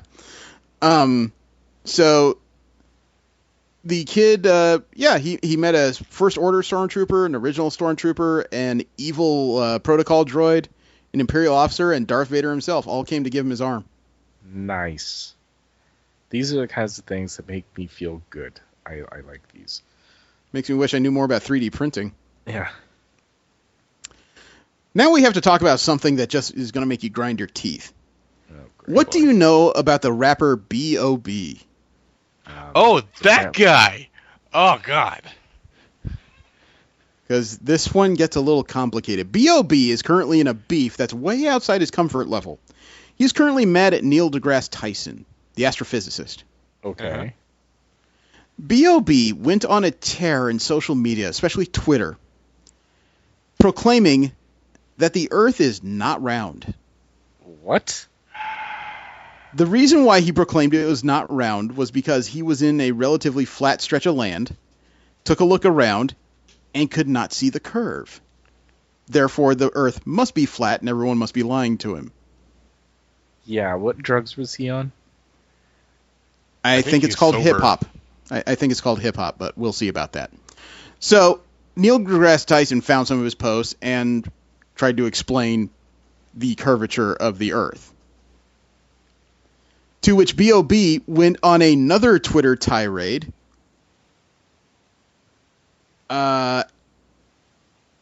Basically, he got a little off subject because not only, thinking swiftly, did this man decide to argue with a certified astrophysicist and one of the most well-renowned members of his field, he decided that the best way to respond to this guy telling him what he knows is a flat disk of Earth is to write a song about it. B.O.B., as of January 26th, published his new single, and I'm not going to say hit single because something tells me this is not a hit, Flatline. Yay. Oh my dear Hemdahl, is this weird? Are you going to give us a video? I have to. Oh, come on. I hate you. I have to.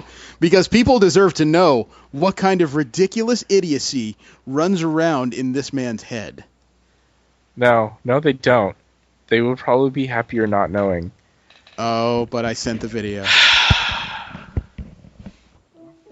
Here it is. Possibly the most generic hip-hop song I've heard in my 4 decades of life.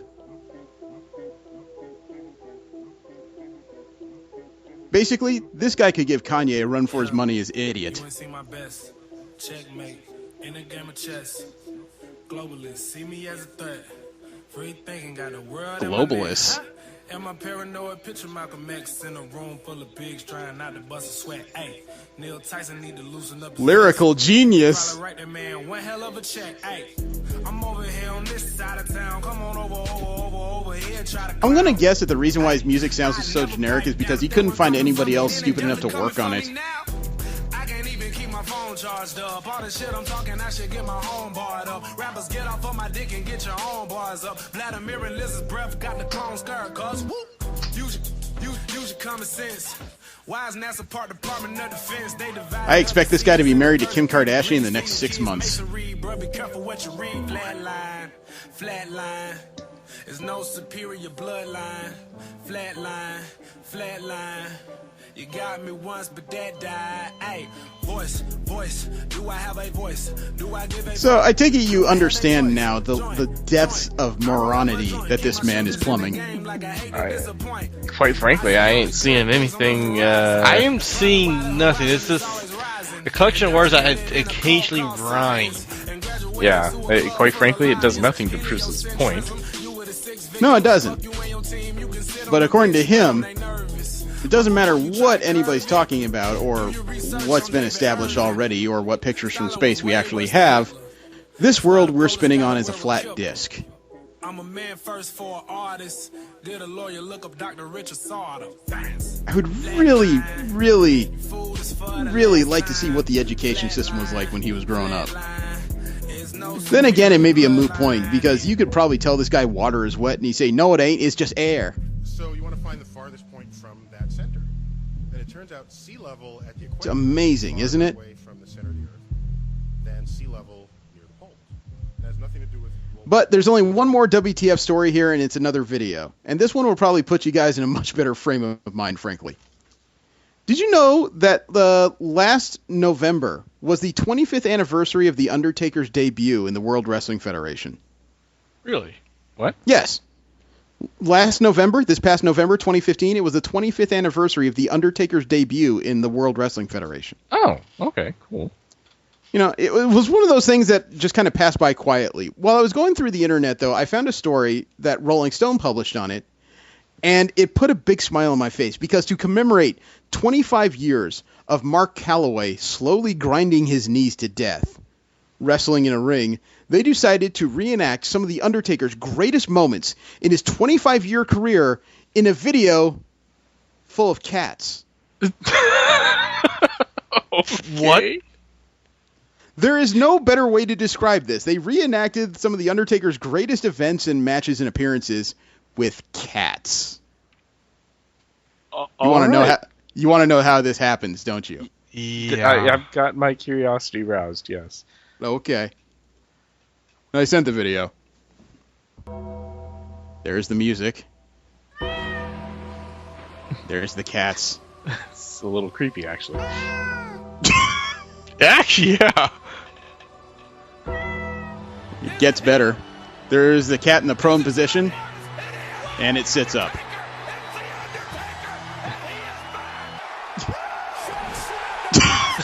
Cat wrestle. Watch this. See that cat in the cupboard? Bam! And the infamous toss off the top of the cage. Cat in sand. Missed.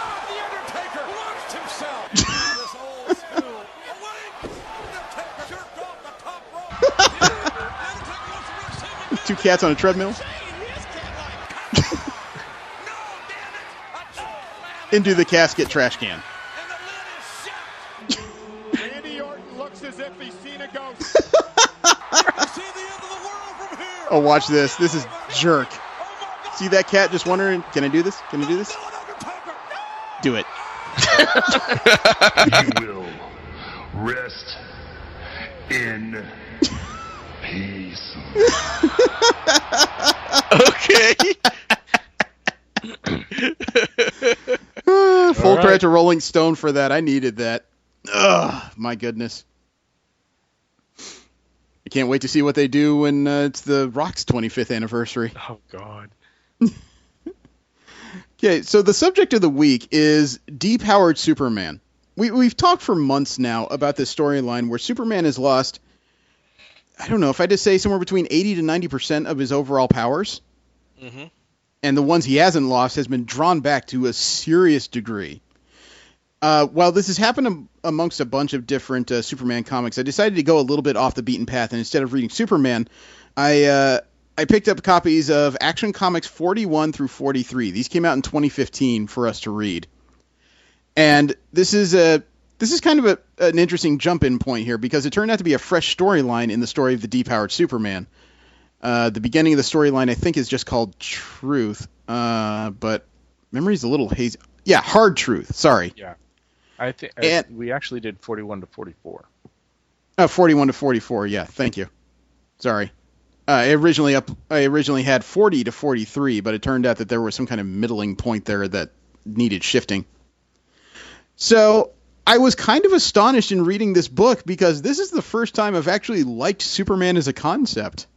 Yeah, I was, really enthused with the whole thing. It definitely made him much more relatable, especially, going through it and how he was getting so angry and whatnot. And I'm just like, okay, that's like a normal human response, Sort of, except the villain of this story was creating a lot of that anger.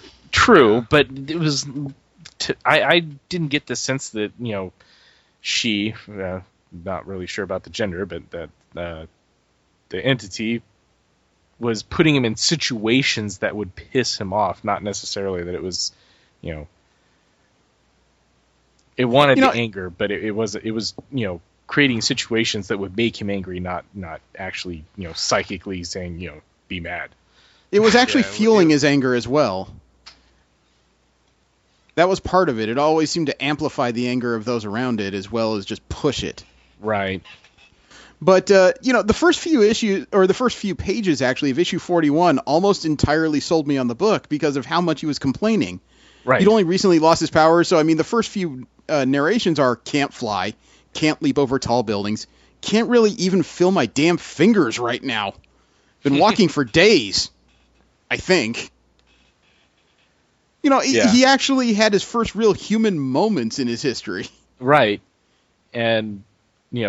then, discovering civilization or, what passed for it up there and basically reacting to, man, I've never really been hungry. Man, I've never really had to do, and it was just like, never really this been is cold, what it feels like. 62 degrees was so wonderful all of a sudden. Yeah. 63, sorry. It's just, I know the character has lost powers in spurts before over its 7-decade history. However, it's always been a prospect of it'll come back. This is the first time Superman has had to face a lack of identity as a super being. He's actually been drawn back, and he knows he's not getting these powers back. So he's actually had to rethink about how he approaches a lot of stuff, and it's really interesting to see that thought process. Right. He still moves in bursts of super speed, but nowhere near as fast as he used to. Still strong, but not as strong as he used to be. Getting hungry for the first time ever, and every meal he has, he enjoys, no matter what kind of crap hole he stops in. He's actually learning for the first time ever what it really means to be human. Yeah. I don't think they've ever really taken it from this perspective before. No, and it's got to be scary, because if you think about it, it's almost like an adult suddenly being turned back into like a preteen. Because all your possibility is there, but all your strength and all your stamina you built up over a lifetime is all gone. Right. Not to mention the fact that, he's always been depowered Superman before. It's like, I am Superman and whatnot. But now, I mean, he even had the Fortress of Solitude rip his uniform off of him. He's using, scraps of his cape as, to protect his hands from getting busted up when he hits things. Mm-hmm. This is a low that I don't think he's been at before. Well, in addition, that this is also the point that's basically not long after Lois Lane was forced to out his secret identity to the public, so everybody knows who Clark Kent is now. Right.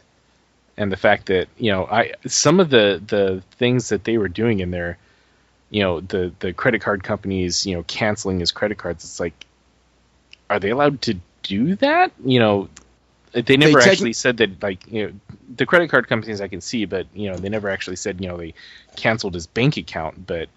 Most credit companies actually have a clause in their contract that says if they deem you to be too big of a risk at any point, they can just cancel your credit. Right. So they can fully do that. They probably just don't know where the money would come from. But, yeah, I mean, he got pretty screwed over. And it is a pretty good indication of why there's, secret identities. Yeah. Sorry. Oh, I was just going to say, it kind of made me laugh, when everybody's sitting there going, oh, yeah, why is he, trying to be one of us? It's like, because there's a lot of you, and you're doing exactly what he thought would happen. I actually, I know a lot of people derided the costume, which was just a pair of blue jeans and a Superman t-shirt with a symbol from like the 1940s. I actually found it kind of refreshing because it also fell along with what's happening to the character. Not necessarily that his uniform was pulled away by the Fortress, but just kind of the fact that he's no longer this paragon of justice as everybody's seen him. He's much closer to an average person who's trying to get through life now. Yeah.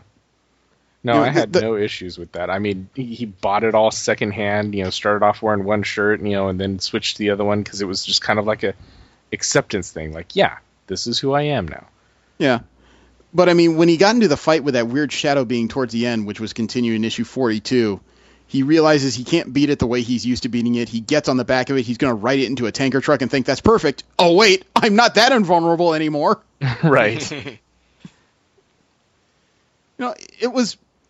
I mean, we're used to Superman not exactly being the brightest bulb in the DC universe, but in this case, as you said, he's actually been more relatable because he feels like the trappings that an average person who's trying to do these things for the first or second time would get into. Right. And the fact that, he's talking about how afraid he is, but at the same time it's exhilarating and so forth. It's the first time for him experiencing these emotions because before... It was exactly the reason why I haven't really been all that enthused about the comic, where it's all blasé, it's I'm Superman, who cares, oh, you hit me really hard. Okay, fine. That kind of a situation, but now he's like, oh, yeah, I'm still stronger than most people. I'm still, a little bit more, but it's not there, and now I have to worry about, can I actually do this? Not even think about am I going to survive, now. But even, can I save the day? That kind of doubt is, refreshing. That's actually also why I kind of fell into a serious like of this particular character, because it's like you said, he did ask those questions of whether or not he can do what he thinks he needs to do. But at the same time, that hesitation always only lasted a few moments before he decided he's got to try anyway. Right. And that's always to me has been the mark of an actual hero, is the guy who can look in the face of something that could annihilate him, but still decides to stand in front of it. Mm-hmm. And he did that in spades through this story. Yeah. I'll be honest, that probably came to him a lot easier than the rest of the stuff he was doing. More than likely, simply because he's used to standing in its way. But even within those questions, even within the doubts, he still managed to stand up and do it, which, in my opinion at least, is the most heroic I've ever seen this character. It's very easy to stand in the way of stuff when you're very positive it's just not going to hurt you as bad as they think it is. But when you have every possibility to be injured in your next step and you still do it, that's incredible. Like I said, that's all personal opinion. Yeah, no, I totally agree. Greg Pak and his writing partner on this, Aaron Cooper, also did a great job with the members of Clark Kent's neighborhood. Yeah. Those all felt like a bunch of very well rounded out characters you could find in a neighborhood in an eastern city in the U.S. Yeah, not that I've ever lived, over on the East Coast or anything, but, I've been out there for a couple extended stays. Not lived, but I've seen a lot of personalities. Actually, though, in the second issue of this story in 42, there was one thing that almost pulled me entirely out of the story. The bizarre design of their weird Metro SWAT team. That was weird, but the situation that they were dealing with, I don't read Superman too often or DC, so I was just like, okay, super powered response unit for SWAT. All right. No, I understand that, and I entirely expect that in a weird universe like DC, and when I say weird, it's all subjective. I'm not saying it's stupid. I'm just saying it's a place where superheroes are almost as common as bodegas. So strange things are going to happen. But in a place like Metropolis, where as many things had happened up to this point, your version of a special response unit to super-powered problems is 3 guys who look like something out of the Cops cartoon show. That's not cool. No, a Cops cartoon show, because RoboCop would be much better armed than that. Yeah, I actually kind of likened it to RoboCop in a way, too. So I think the designs on those could have used a little more work, a little more armor, instead of just guys who have gigantic batons stuck to their arms.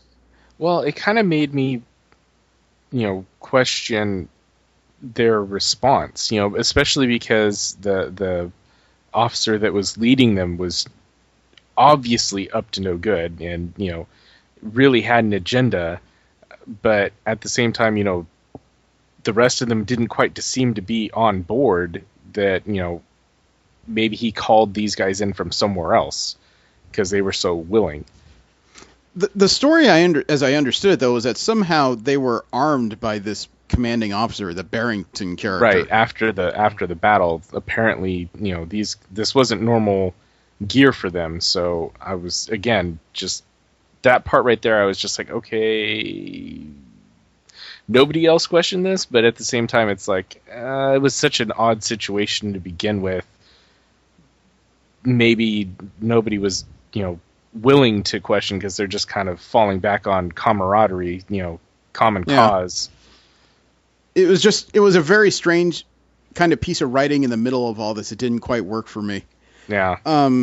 Now, the end of this issue and in the beginning of issue 42, or is it? No, 43, was when, this depowered Superman came to blows with the local police due to, as Steve said, a malevolent force which had infected a few of their members, but also because of the over-responsive police. And I saw a couple criticisms that said, and when I say criticisms, obviously I mean internet criticisms, not exactly legitimate conversational criticism, of Superman and his unwillingness to usually fight the police and vice versa. However, you got to remember, in this situation, the dynamic has very much changed.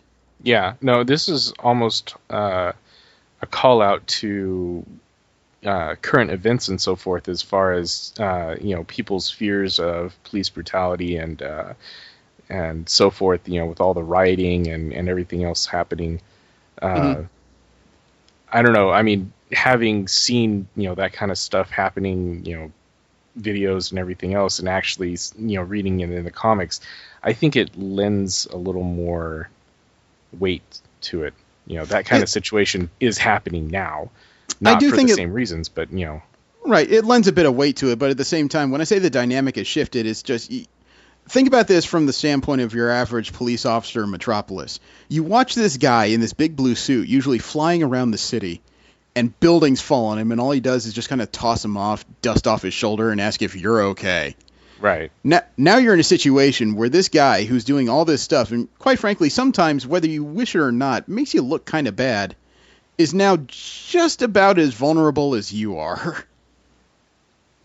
Yeah. So you can imagine some people who don't always appreciate what he does would take the opportunity to either put him down or kick him down. Right. Here's this paragon for, and he gets all the good said about him, but never any of the bad, and you're, pretty much stuck cleaning up after him all the time. It's not the best response, but, it's still a human response. Mm-hmm.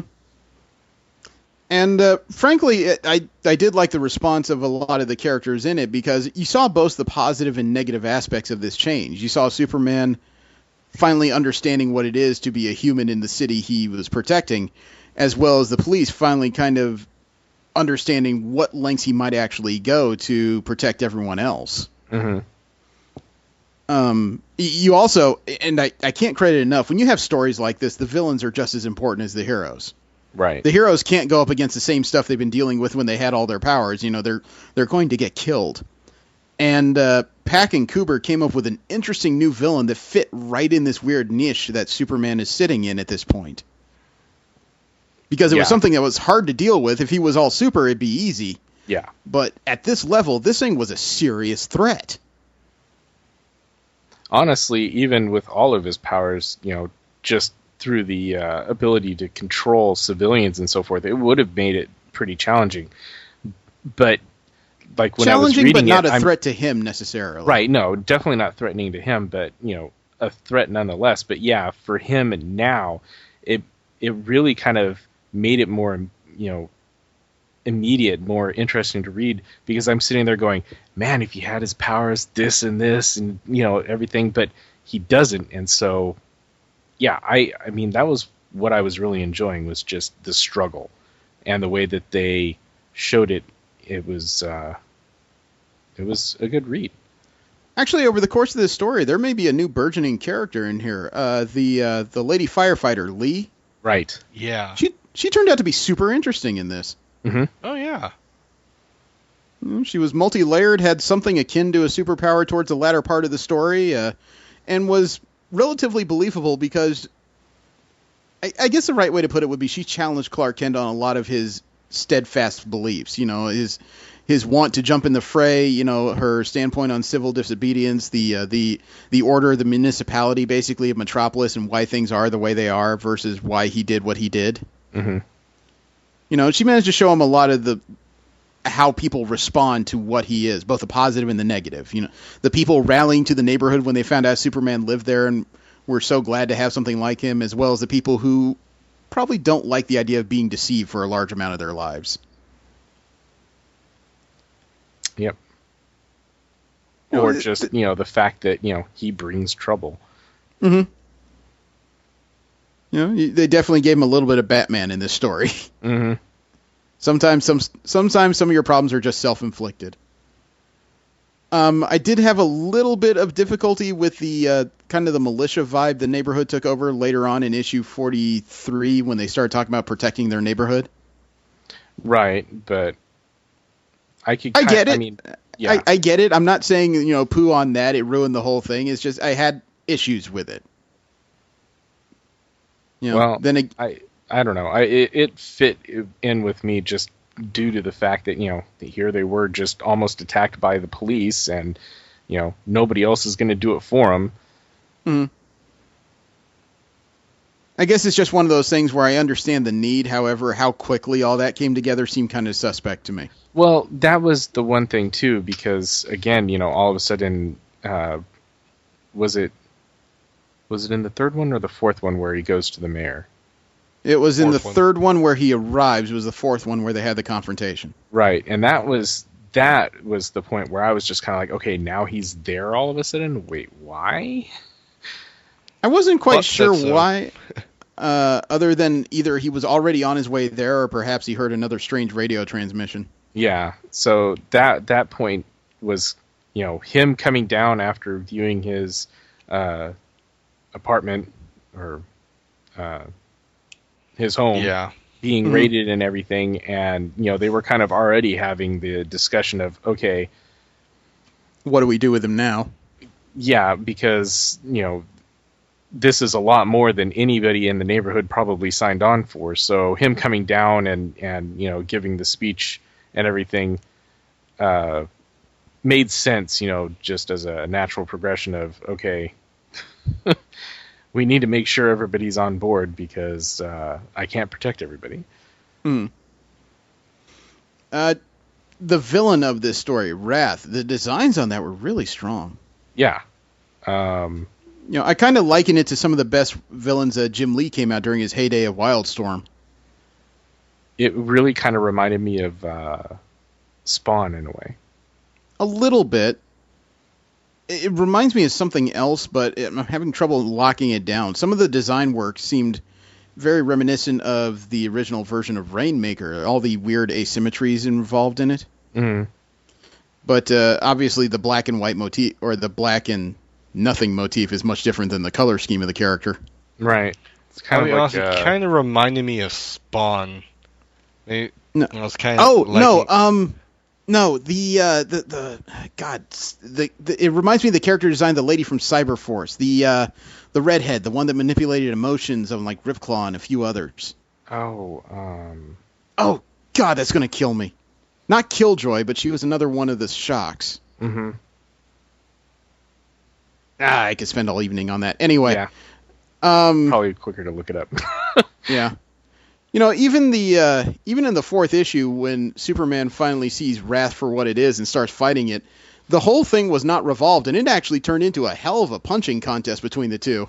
Right, and the whole time him knowing that he was giving it what it wanted, but at the same time being unable to not. Yeah, I mean, what else can you do? At this point, he doesn't feel confident enough to call the League, and he's really on his own at this point. He can't just jump across the city like he's used to. Right. So, I was really astonished by the end of these 4 issues. I wanted a hell of a lot more. Yeah. I really did enjoy this. What did you guys think? I at least want to know how this particular arc ends. Oh, I could read actually a lot more of this character. Mm-hmm. I was actually, when I finished up 44, I was really, thinking to myself, man, I'm disappointed to know that they're actually, going to be ending this in March. I know. I was actually disappointed to find out that just when I started to like this character is when they're taking it away. Yeah. So that hurts me a little bit.